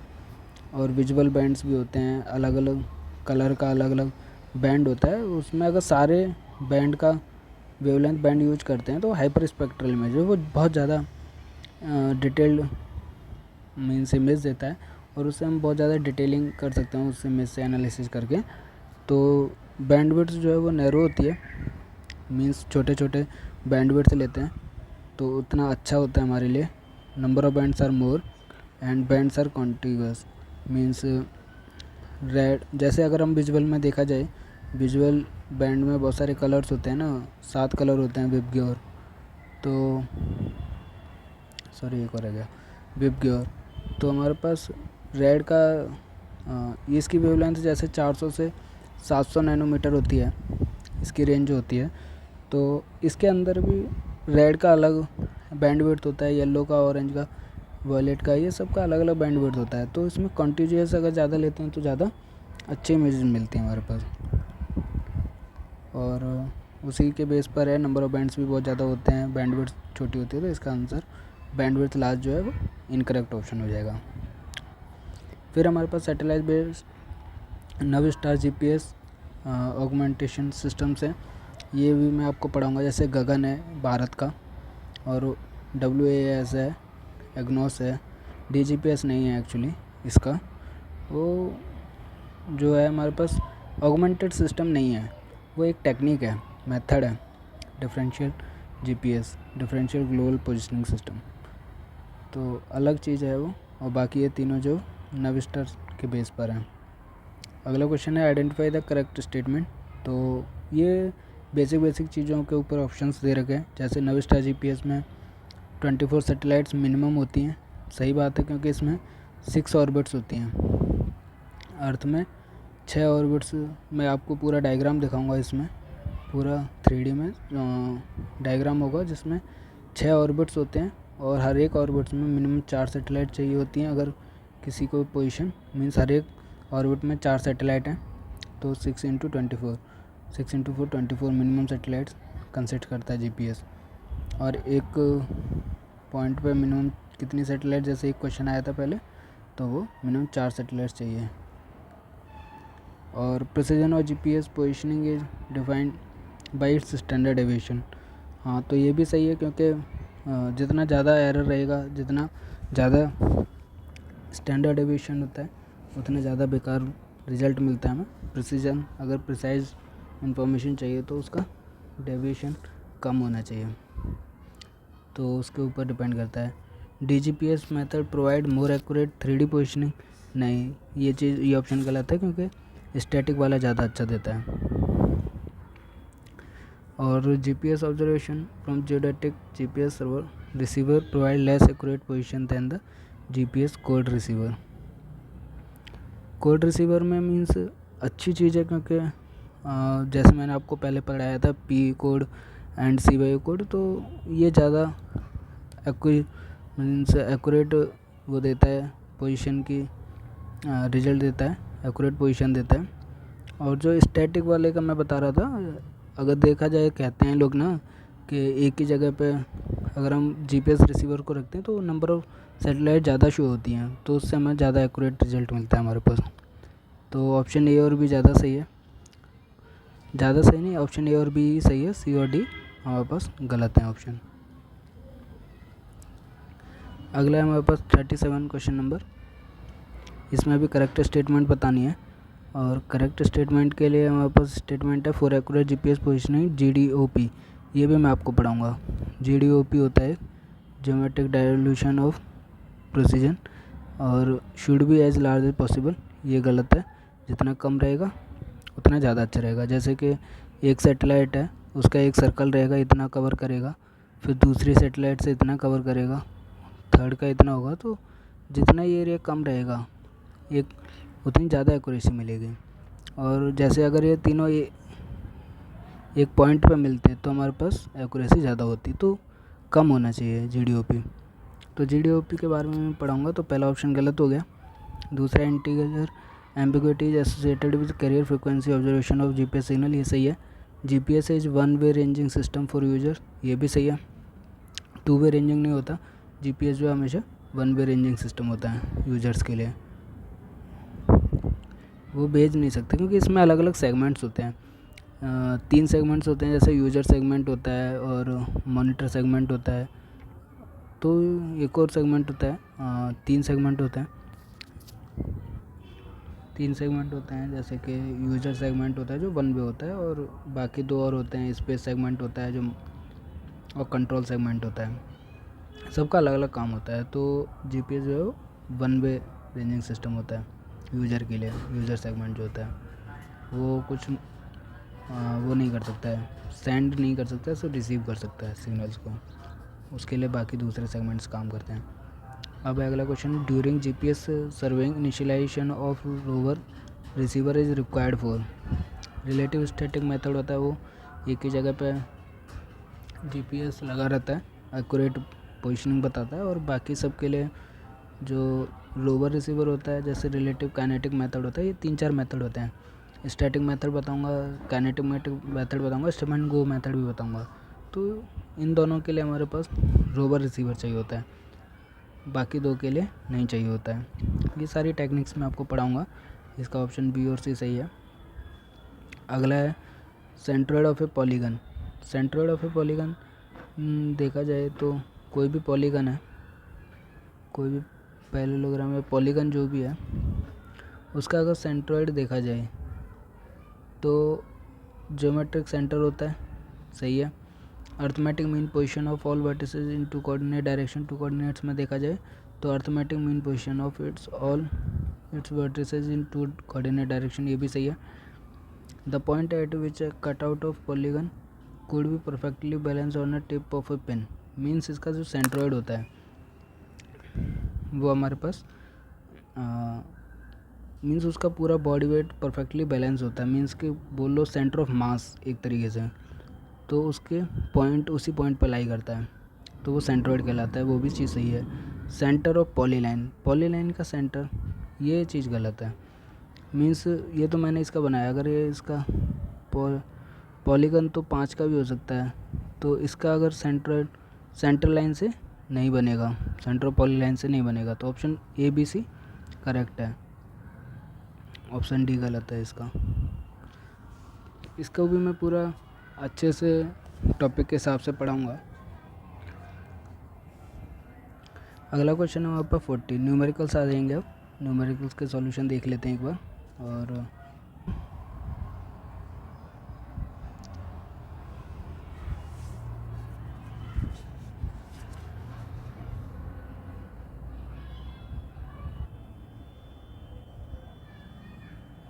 इसका आंसर निकाल लेते हैं।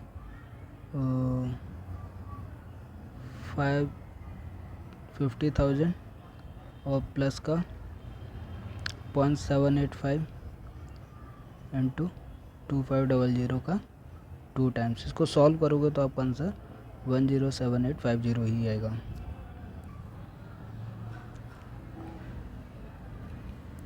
फिर अगला क्वेश्चन है हमारे पास, the degree of accuracy of a traverse having closure error of closure of 0.5 metre and perimeter of 100 metre is. तो वो चीज़ बतानी है। तो जो डिग्री ऑफ एक्यूरेसी होती है वो होती है E/P के बराबर। E/P कितना है, एरर है 0.5 और पेरीमीटर है 100, तो 0.005 आंसर हो जाएगा। अगला क्वेश्चन है हमारे पास,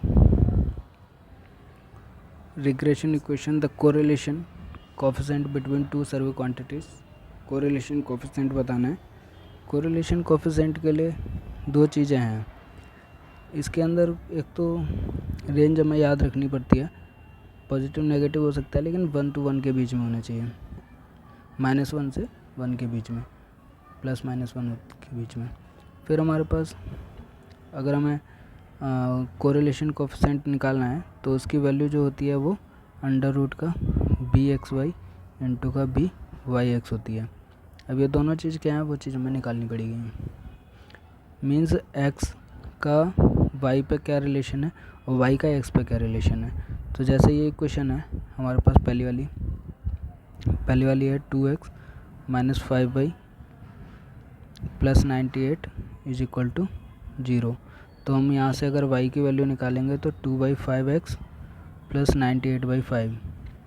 तो y का x पर रिलेशन मीन्स BYX की वैल्यू कितनी, 2/5 जो इसका कोफिशिएंट है। वैसे ही हम दूसरी निकाल लेंगे। इस इक्वेशन से अगर हम निकालेंगे x की वैल्यू तो x = 7/6y - 114/6। तो हमारे पास BXY की वैल्यू कितनी आ गई, 7/6 आ गई।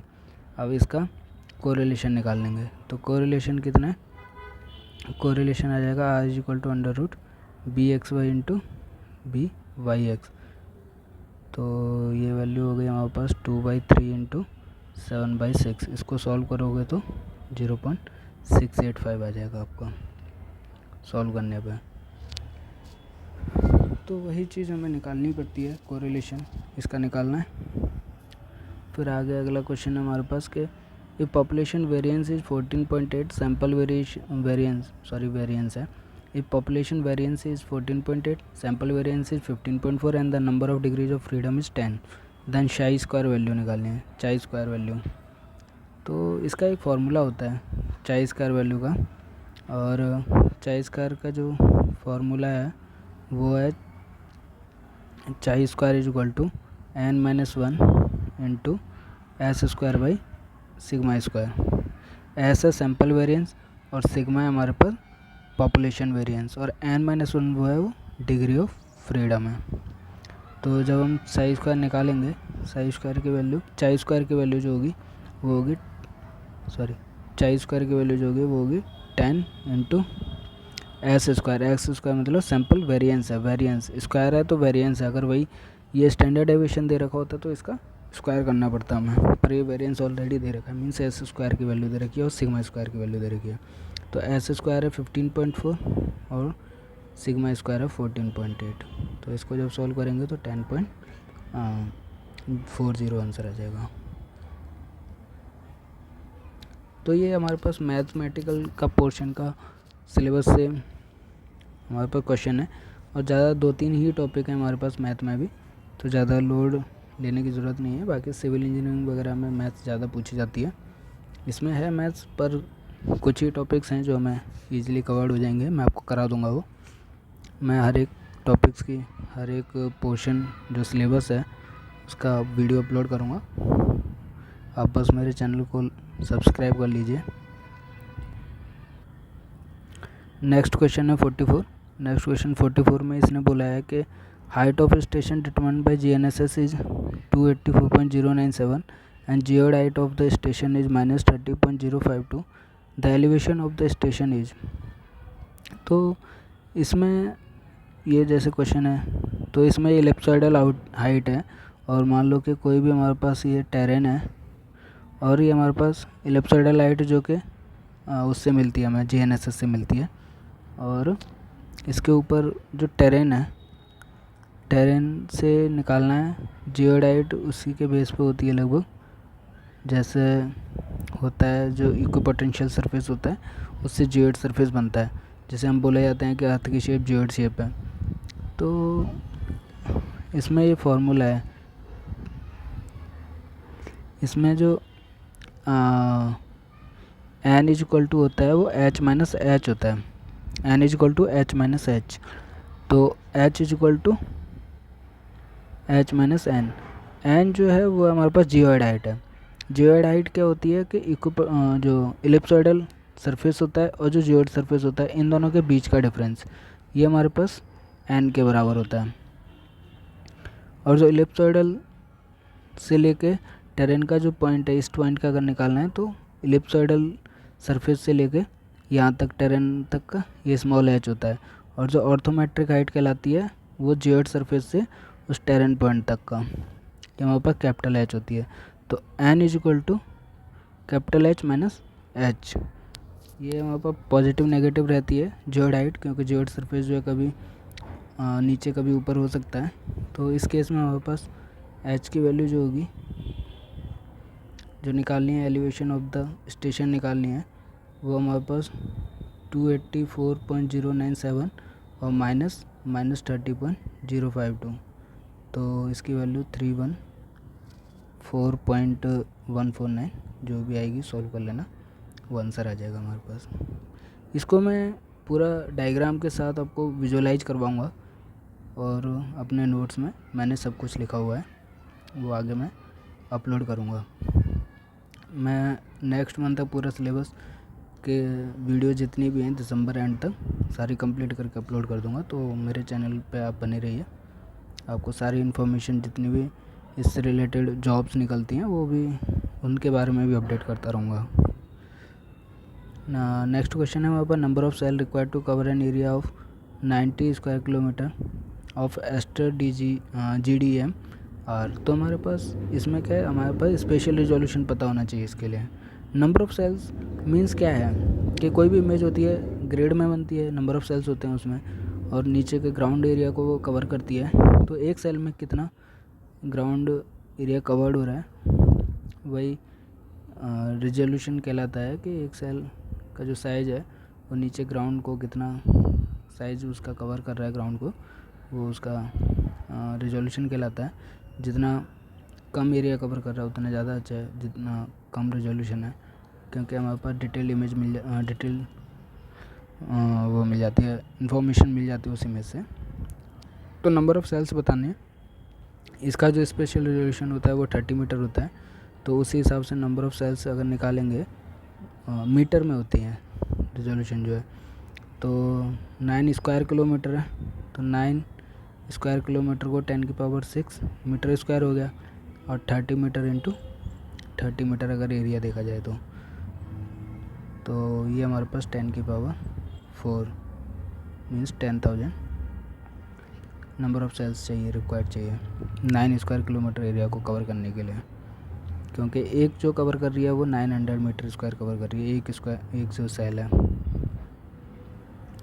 फिर उसके बाद हमारे पास 46 क्वेश्चन है कि इफ़ 1:10 की power if 1:50,000 scale map is digitized to an accuracy of 0.5 mm plus minus 0.5 mm, the level of error that might be expected in the ground is।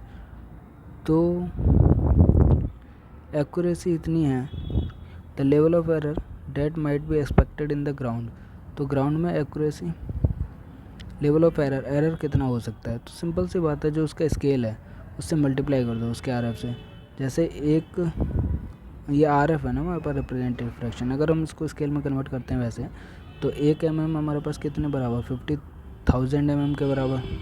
अगर इसको मीटर में mm करा तो इसको मीटर में मतलब 50 मीटर के बराबर RF के हिसाब से। अब हमारे पास एक्यूरेसी निकालनी है 0.5 mm की, तो 0.5 mm की एक्यूरेसी प्लस माइनस का 50 into 0.5 means plus minus 25 metre, ये आ जाएगा। नॉर्मल क्वेश्चन है, बस देखने में थोड़ा उस टाइप के लगते हैं जैसे कि क्या ही पूछ लिया, पर बहुत इजी क्वेश्चन पूछता है गेट, बस लॉजिकल क्वेश्चन पूछता है। अगर हमने उनकी ट्रिक्स पकड़ ली तो हम अच्छा से स्कोर कर सकते हैं। और वही मैं आपको अपना एक्सपीरियंस शेयर करूँगा साथ के साथ, जो भी वीडियोज़ अपलोड करूँगा, तो आप बस देखते रहना मेरी वीडियोज़, और सारा सॉल्यूशन भी बताऊँगा मैं आपको।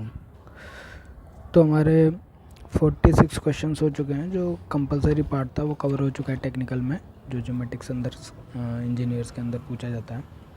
अब हमारे पास यहाँ पर 2 ऑप्शंस मिलते हैं, एग्ज़ाम्स में भी आपको 2 ऑप्शंस मिलेंगे पार्ट बी के अंदर सेक्शन 1 को चूज़ करने के लिए या फिर सेक्शन 2 को, तो जिसमें आपकी ज़्यादा अच्छे से प्रिपरेशन हो आप उसको चूज़ कर सकते हो। मेरा मेन जो फोकस रहेगा वो सेक्शन 1 पे रहेगा, जो मेनली सर्वेइंग के ऊपर ही है, तो ये इजी पोर्शन लगता है मुझे एज़ कम्पेयर टू सेक्शन 2। मैं आपको इसका सॉल्यूशन बता देता हूँ। क्वेश्चन नंबर 47, इसमें ये 1 मार्क्स के क्वेश्चन आएंगे। पहले मैंने आपको पैटर्न पहले ही बताया था, इसमें 1 मार्क्स के क्वेश्चन आएंगे 8, और फिर 11 जो आएंगे वो 2 मार्क्स के होंगे, तो टोटल 100 मार्क्स का हो जाएगा। फिर सेक्शन 2 स्टार्ट होगा, जो जिन्होंने सेक्शन 1 को चूज़ किया है वो सेक्शन 1 को ही सॉल्व करेंगे, और जिन्होंने सेक्शन 2 को किया है वो सेक्शन 2 के क्वेश्चंस को सॉल्व करेंगे, जो 30 मार्क्स का होता है टोटल एक सेक्शन। तो आपको जो चॉइस मिलेगी वो 30 मार्क्स के अंदर मिलेगी, बाकी जो 15 मार्क्स और 55 मार्क्स जो है 70 मार्क्स, वो हमारे पास कंपलसरी रहेगा। अब इसका 47 है, ये तो हम सर्वेइंग में पढ़ते हुए आते हैं कि मेन प्रिंसिपल क्या है सर्वेइंग का, होल टू पार्ट है, जिससे कि हम एरर्स को लोकलाइज कर सकें, जो बढ़े ना, एरर्स जो है लोकलाइज हो जाए। उसके बाद हमारे पास type of survey carried out to define the property boundaries for transfer of land property, cadastral survey होता है। बाकी सर्वे जियोडेटिक सर्वे तो अर्थ के उसको काउंटर करता है, मीन्स अर्थ की टोपोग्राफी इंक्लूड होती है इसमें, और म्यूनिसिपैलिटी वाला अलग सर्वे होता है, सिटी सर्वे कोई भी कंस्ट्रक्शन वगैरह के लिए। लेकिन लैंड ट्रांसफ़र के लिए जो लेखपाल वगैरह होता है उसको हम कैडेस्ट्रियल सर्वे कहते हैं। दूसरा है, नेक्स्ट क्वेश्चन है हमारे पास, departure of a line of a traverse is obtained by multiplying its length by the fill in the blanks of the reduce bearing of the line.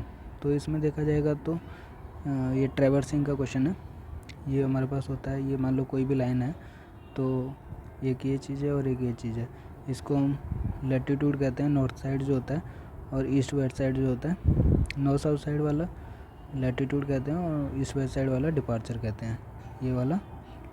और नॉर्थ साइड से जो बनता है वो हमारे पास बियरिंग बनती है। तो हमारे पास इसने डिपार्चर पूछा है, डिपार्चर ये वाला हुआ, मीन्स ये वाला। तो अगर फिर से डायग्राम बनाऊँ तो ये हमारे पास ये नॉर्थ है और ये ईस्ट है, ये लाइन है, तो ये हमारे पास वो हो गया, हमारे पास रिड्यूस बियरिंग हो गई थीटा, और ये हमारे पास लाइन का डिपार्चर हो गया, और ये हमारे पास लैटिट्यूड हो गया। तो डिपार्चर जो होता है वो साइन थीटा, मीन्स ये जो लेंथ है, मान लो कुछ भी लेंथ है इसकी, ए बी लेंथ है ए से बी तक, तो A B sine theta, theta जो है हमारे पास उसकी रिड्यूस बियरिंग है, और जो लैटिट्यूड होता है वो ए बी कॉस थीटा होता है। तो हमारे पास इसमें जो पूछा गया है वो है डिपार्चर, तो डिपार्चर जो होता है वो हमारे पास साइन हो जाएगा इसका आंसर। अगला हमारे पास मल्टीप्लाइंग कांस्टेंट ऑफ ए टोकोमीटर, ये भी हमारे पास सिंपल सा क्वेश्चन है, एफ फोकल लेंथ है, आई डिस्टेंस है, ये हमने सर्विंग में पढ़ रखा है, इसलिए मुझे ये पोर्शन जो सेक्शन 1 है काफ़ी थोड़ा ईजी लगता है एज़ कम्पेयर टू सेक्शन 2, क्योंकि इसमें सर्वे ही है इसके अंदर। लेकिन टॉपिक्स बहुत सारे एक एक वर्ड के लिखे हैं, उसके अंदर जो चैप्टर है वो काफ़ी बड़ा है, पर मैं आपको उतना ही पढ़ाऊँगा जो गेट में पूछा जाता है। मीन्स फोकस स्टडी करेंगे अगर हम कम टाइम में, 2 महीने 2.5 महीने में, तो हम अच्छे से रैंक लेकर आ सकते हैं। मैंने अपने गेट 2022 में भी इसी तरीके से रैंक लाई थी कि हम गेट वाले मीन्स कुछ ही पार्टिकुलर टॉपिक्स पे पूछते हैं जो, और उसी के बेस पे इजी क्वेश्चन बनाते हैं, बट लॉजिकल क्वेश्चंस बनाते हैं। तो मैं आपको उसी वे में प्रिपरेशन करवाऊँगा। जैसे ये क्वेश्चन है, ये आप सब ने जिसने भी सर्विंग पढ़ी है उसमें पढ़ा होगा कि D = KS+C होता है। C तो जो है वो F+D होता है, और जो एडिटिव कांस्टेंट होता है, और ये मल्टीप्लाइंग कांस्टेंट है F/I के बराबर होता है। इसके ऊपर भी काफ़ी क्वेश्चंस मैं आपको करवाऊँगा, तो इसका ऑप्शन C हो गया। अगला है हमारे पास जो एरियल फोटोग्रामेट्री से है कि the camera axis of an aerial camera is defined as the perpendicular line between the photographic centre and optical centre of the objective lens.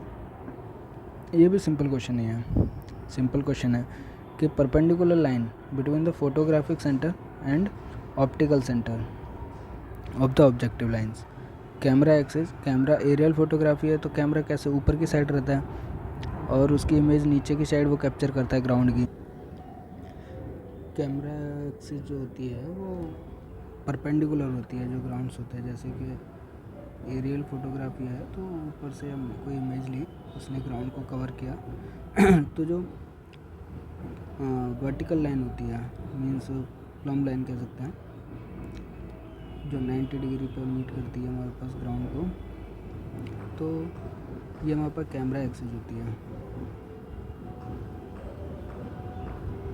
हमारे पास कैमरा एक्सिस होती है और ये हमारे पास फोटो प्लेन होता है और ये एरिया कवर्ड होता है। तो line perpendicular to the plumb line तो नहीं हो सकती, एक्चुअली ये प्लम लाइन के पैरेलल ही मान सकते हैं। प्लम लाइन होती है जो परपेंडिकुलर होती है, तो परपेंडिकुलर लाइन है ये photographic centre and optical centre of the objective lens.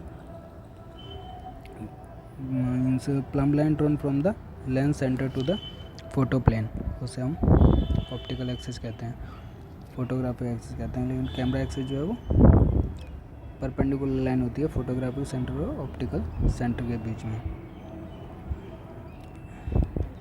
ये एरियल फोटोग्राफी का ही कॉन्सेप्ट है और इसका पूरा डिस्क्राइब करके मैं बताऊंगा इस चैप्टर में, जब मैं सिलेबस बेस्ड टॉपिक कवर करूंगा। अगला है कि Bowditch rule for adjusting a close traverse of perimeter L is based on the assumption that the probable error is proportional to.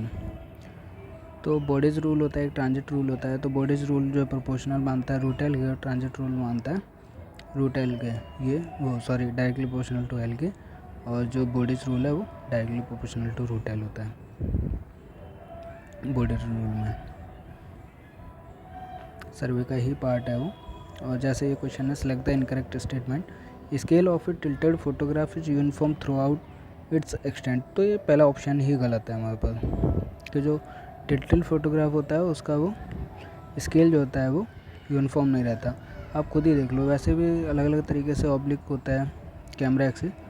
तो हमारे पास जो भी टिल्टेड फोटोग्राफ अगर आएगी, बनाया जाए इसे, सॉरी इसको अगर हम बनाते हैं, जो भी फोटोग्राफ होता है,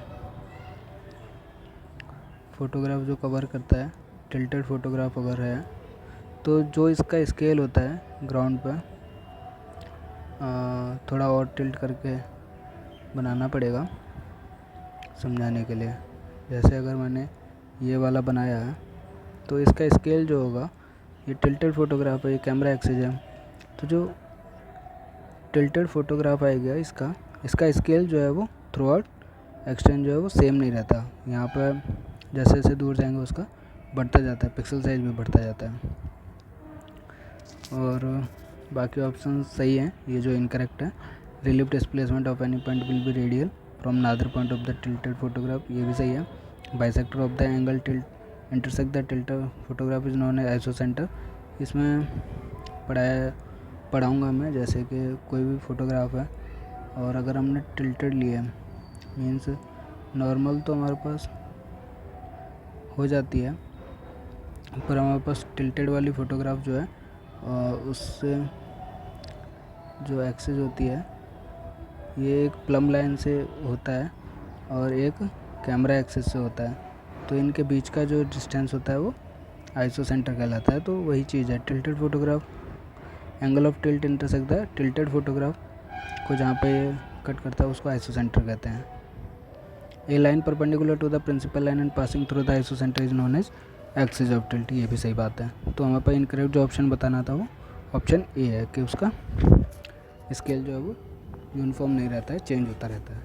फिर अगला क्वेश्चन है 54 में न्यूमेरिकल है। उसमें बोला गया है कि a topography map prepared by survey of India covers 1 degree by 1 degree area on a single map and the minimum ground distance which can be represented on the map. तो मैंने आपको पहले ही बताया था कि कुछ 2-3 चीज़ें जो मैप शीट नंबरिंग होती है सर्वे ऑफ इंडिया के द्वारा, जो टोपोग्राफिकल मैप्स होते हैं अलग अलग पर्टिकुलर उनका स्केल होता है, रिप्रेजेंटेटिव फ्रैक्शन होता है, उसको बस याद करना है और हमारे पास 3-4 क्वेश्चन ऐसे ही सॉल्व हो जाएंगे।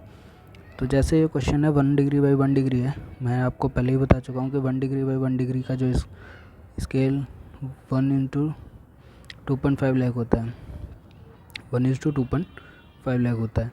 तो अगर हम इसका रिप्रेजेंटेटिव फ्रैक्शन को चेंज करते हैं तो मीटर में 1 मीटर जो है वो 250 मीटर के बराबर आएगा। सॉरी, एक सेकेंड, ये मीटर नहीं किलोमीटर के बराबर आएगा। और पर हमारे पास 1 mm चाहिए, तो 1 mm जो है वो 250 मीटर के बराबर आएगा। इसकी ज़रूरत नहीं है, मेन यहाँ से समझते हैं कि 1 mm जो है वो 250 इंटू 1000 मीन्स के 250 मीटर के बराबर हो गया। लेकिन हमारे पास बोला है कि द मिनिमम ग्राउंड डिस्टेंस, जो मिनिमम पॉइंट हम मार्क कर सकते हैं, हमने पढ़ा है वो हमारे पास 0.25 mm हम मिनिमम कोई भी पॉइंट या कोई भी मिनिमम जो डिस्टेंस मैप में ये शो कर सकते हैं वो हमारे पास 0.25 mm होता है। तो 1 mm 250 मीटर के इक्वल हो गया और 0.25 mm जो है वो 0.25 इंटू 250 मीन्स 62.5 मीटर। तो मिनिमम जो डिस्टेंस कवर कर सकते हैं वो है 62.5 metre on ground on the scale of 1 degree by 1 degree जो टोपोग्राफी मैप होता है। तो ये चीज़ तो हमने पहले पढ़ी है कि 0.25 mm लेते हैं। अब अगला क्वेश्चन है 55। In a close traverse the sum of latitudes is 1.39 metre and sum of departure is इतना 2.17 metre. The length and whole circle bearing निकालना है। तो ये सिंपल सा क्वेश्चन है। ये ट्रैवर्सिंग में हमने पढ़ा है, पहले भी पढ़ा है मैंने कि यहाँ पर डिपार्चर हो गया, ये लैटिट्यूड हो गया। जो क्या निकालना है इसमें, क्लोजिंग एरर जो होता है वो root of summation of departure का whole square plus summation of latitude का होल स्क्वायर। तो यहाँ पर हमारे पास वैल्यूज़ दे रखी हैं, सिंपल इसका स्क्वायर प्लस क्लोजिंग एरर जो है वो 1.39 का स्क्वायर प्लस 2.17 का स्क्वायर का रूट हो जाएगा। उससे ये 2.57 उसकी लेंथ आ गई। और होल सर्कल बियरिंग निकालना है, तो होल सर्कल बियरिंग ये डिपार्चर है, ये लैटिट्यूड है, ये थीटा है। तो एंगल जो होता है वो जनरली tan थीटा के बराबर tan थीटा के बराबर स्मॉल एंगल के लिए थीटा जो tan थीटा जो है वो समेशन ऑफ डिपार्चर और समेशन ऑफ लैटिट्यूड के बराबर होता है। यहाँ पर हो जाएगा 2.17 अपॉन में 1.39 का tan inverse 2.17 by 1.39 summation of departure by summation of latitude. फिर हमारे पास अगला क्वेश्चन है, ये क्लोजिंग एरर का हो गया, ये भी सर्वे का ही पार्ट है। अगला है in surveying and odometer is use for measuring. Odometer जो है वो डिस्टेंस नापता है, एंगल नहीं नापता है। एजिमुथ भी एक एंगल है, तो azimuth horizontal angle vertical angle नहीं, ऑडोमीटर जो है डिस्टेंस नापता है। तो इसका आंसर डी हो गया। अगला क्वेश्चन है, चूज करेक्ट स्टेटमेंट निकालनी है कि spheroid of A mathematical surface of earth. Spheroid हम क्या है, ईजी कैलकुलेशन के लिए अर्थ की शेप एक्चुअली फिक्स नहीं है, वो एक जियोइड शेप का बोलते हैं, जियोइड बना रखा है इक्विपोटेंशियल सरफेस का। जो शेप बना रखा है वो जियोइड शेप बना रखा है, उसी को अर्थ का शेप बताते हैं। पर हमारे पास उससे कोई कैलकुलेशन नहीं कर सकता। ऐसे तो हम इलिप्टिकल भी लेते हैं, स्फेरिकल भी लेते हैं, तो स्फेरॉइड इसलिए मानते हैं कि इजी कैलकुलेशन हो जाए। तो मैथमेटिकल सरफेस जो अर्थ का वो हम स्फेरॉइड लेते हैं, पहला सही है। जियोइड जो इक्विपोटेंशियल सरफेस का से बनता है, तो equipotential reference surface of the earth है, दूसरा भी सही है। True shape of the earth is perfect spheroid, पहले ही बताया कि ट्रू शेप है ही नहीं। ट्रू शेप हम जियोइड को ही मान के चलते हैं कि अर्थ के शेप को ही जियोइड कहते हैं, जियोइड। पर हम उसको मैथमेटिकली कैलकुलेशन, ईजी कैलकुलेशन के लिए स्फेरॉइड मांगते हैं, तो सी गलत है। और जो WGS84 डेटा में वो कंट्री टू कंट्री वेरी नहीं करता, उसके जो उसको डिवाइड किया गया है लाइंस में, बहुत सारे लैटिट्यूड लॉन्गिट्यूड में, तो वो अलग अलग कंट्री में अलग अलग वो दे रखा है, नाम दे रखा है। पर जो डेटा में है WGS का वो सेम है, वो वेरी नहीं करता है। तो आंसर ए और बी सही रहेगा। फिर choose the correct statement. Correct statement बतानी है, तो पहली स्टेटमेंट है लैटिट्यूड और प्लेस वेरीज फ्रॉम। जैसे कोई भी अर्थ है तो इनको हम पैरेलल्स बोलते हैं, जो लॉन्गिट्यूड्स होते हैं। और जो इक्वेटर, जो अर्थ को इक्वली 2 पार्ट्स में डिवाइड करता है, जो हमारे पास वर्टिकल डिस्टेंस में जो होते हैं, इनको हम लैटिट्यूड कहते हैं। और जो ये मेरिडियंस के पैरेलल होता है, उनको हम लॉन्गिट्यूड्स कहते हैं। तो ग्रीनविच मेरिडियन के पैरेलल होते हैं, जो 0 डिग्री से 180 डिग्री पूरा, जैसे ये टोटल 360 डिग्री है, तो एक साइड से 0 डिग्री से 180 डिग्री तक वेरी करेगा लॉन्गिट्यूड। और जो लैटिट्यूड है वो 0 से 90 डिग्री तक वेरी करता है, जो कि नॉर्थ से साउथ की तरफ मूव करते हैं। और जो ईस्ट टू वेस्ट होता है वो पैरेलल्स होते हैं, जिन्हें हम पैरेलल भी कहते हैं, वो मेरिडियंस, वो हमारे पर लॉन्गिट्यूड कहलाता है। तो इस हिसाब से ऑप्शन देखते हैं। पहला latitude place varies from 0 degree to 90 degree north और south, and longitude vary from 0 degree to 180 degree east और वेस्ट ऑफ ग्रीनविच मेरिडियन। तो ये सही ऑप्शन है। दूसरा हमारे पास गलत हो जाएगा उस हिसाब से। Latitude place vary 0 to 180 degree नहीं, 0 टू 90 डिग्री होता है। लैटिट्यूड जो हमारे पास जो नॉर्थ और साउथ पे जो लाइंस होती हैं, और जो पैरेलल्स होते हैं, वो हमारे पास लॉन्गिट्यूड होता है। Longitude of a point is an angle between the Greenwich meridian and the meridian passing through the point. तो हमारे पास जो पैरेलल 0 डिग्री से पास कर रहा है, उसी के रेस्पेक्ट में हमने सारे पैरेलल्स, सारी लाइंस को लॉन्गिट्यूड से उनको वैल्यूज़ दे रखी है 0 से 180 डिग्री ईस्ट टू वेस्ट। तो हमारे पास उसी के रेस्पेक्ट में निकालते हैं, जो एक तरीके से एंगल ही है उन दोनों के बीच का। तो ग्रीनविच मेरिडियन और जो भी पॉइंट्स से हम पास करवा रहे हैं उस मेरिडियन को, उनके बीच के एंगल को लॉन्गिट्यूड कहते हैं। Latitude and longitude of a place are subject to change with time. ऐसा नहीं होता है, वो फिक्स होता है हमारे पास। वो तो अलग चीज़ होती है, जो मैग्नेटिक मेरिडियन और अलग चीज़ होती है, वो जो चेंज होती रहती है टाइम के साथ। पर लैटिट्यूड लॉन्गिट्यूड हमारे पास एक पोजीशन के चेंज नहीं होते हैं। A map projection as, map projection का बताना है। सिंपल सा जो इसका फंडामेंटल रूल है, एक तो 3D को 2D में कन्वर्ट करता है, तो ये सही है। उसके बाद लोकेशन पे डिपेंड करता है, मीन्स अलग अलग टाइप्स ऑफ प्रोजेक्शन शेप्स होते हैं। मैं उनके हर एक, इसका एक टॉपिक है सिलेबस में, वो पूरा अच्छे से कवर करूँगा और उसमें बताऊँगा कि कॉनिकल होता है और सिलेंड्रिकल होता है और प्लेट वाला होता है। तो तीनों टाइप्स में पढ़ाऊँगा और कौन सा किसके लिए बेटर होता है। कुछ पोल्स के लिए सही होता है, कुछ इक्वेटर के लिए ट्रू शेप देता है। तो ये जो है हमारे पास लोकेशन पर डिपेंड करता है मैप प्रोजेक्शन। जैसे कि बहुत जगह सुना ही होगा ये केस, तो कि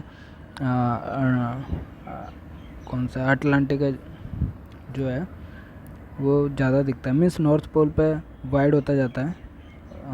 दूसरा शेप अगर हम यूज करते हैं तो अलग अलग लोकेशन पे डिपेंड करता है कि हम कौन से शेप को लेके मैप को प्रोजेक्ट करें।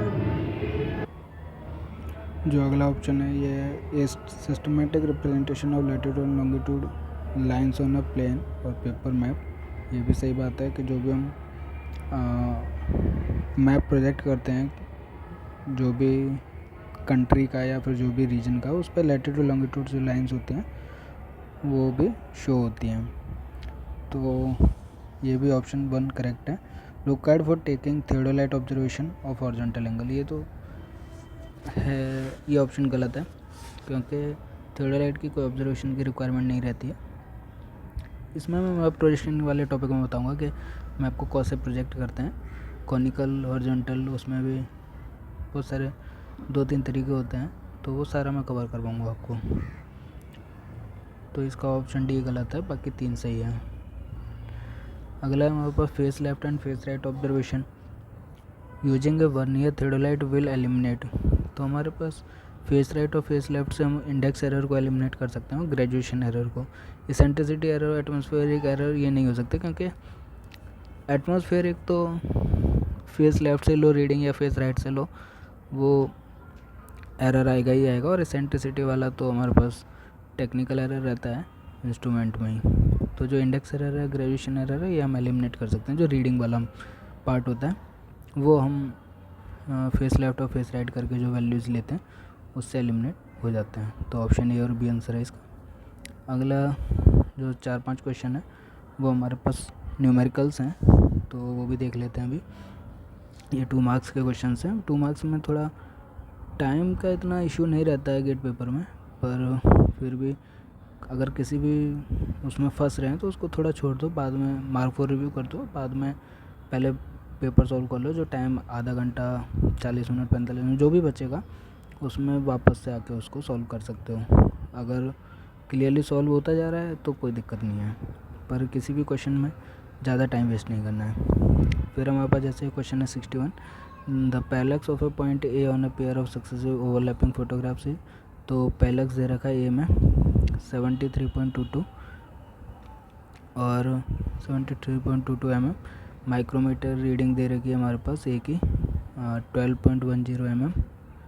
Similarly the micrometer reading B की दे रखी है 9.65। मीन्स उसको मूव कर दिया एक से दूसरी जगह। तो जब हम एक पॉइंट से दूसरे में, मतलब कि ए से बी पे हमने मूव किया है, तो जो डिफरेंस ऑफ पैरेलल होगा A P A minus P B, जो डिफरेंस ऑफ पैरेलैक्स होगा वो उनके माइक्रोमीटर रीडिंग के उसके बराबर हो जाता है, उनके डिफरेंस के बराबर हो जाता है। ये चीज़ याद रखनी है।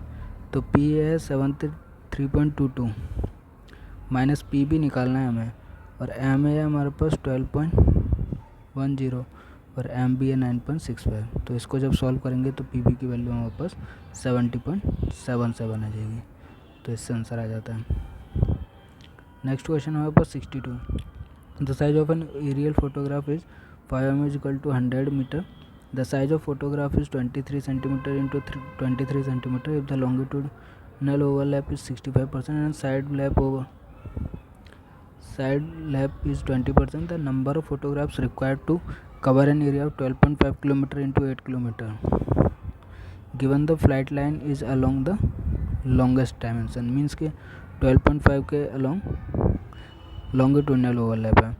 तो इसमें एक n नंबर ऑफ फोटोग्राफ जो होता है वो n is equal to n1 into n2 के बराबर है, n1 इंटू n2। और n1 निकालना है तो जो लॉन्गिट्यूडनल ओवरलैप है उसको लेंगे। तो इसका फॉर्मूला पढ़ा ही होगा कि n1 जो होता है वो l अपॉन में 1 माइनस लॉन्गिट्यूडनल ओवरलैप n2 का लेंथ अपॉन में स्केल। वैसे ही n2 जो होता है वो विड्थ जो होती है, जैसे 8 किलोमीटर है तो विड्थ अपॉन में 1 minus side overlap P S into का विड्थ अपॉन में स्केल। तो पहले हम n1 निकाल लेते हैं।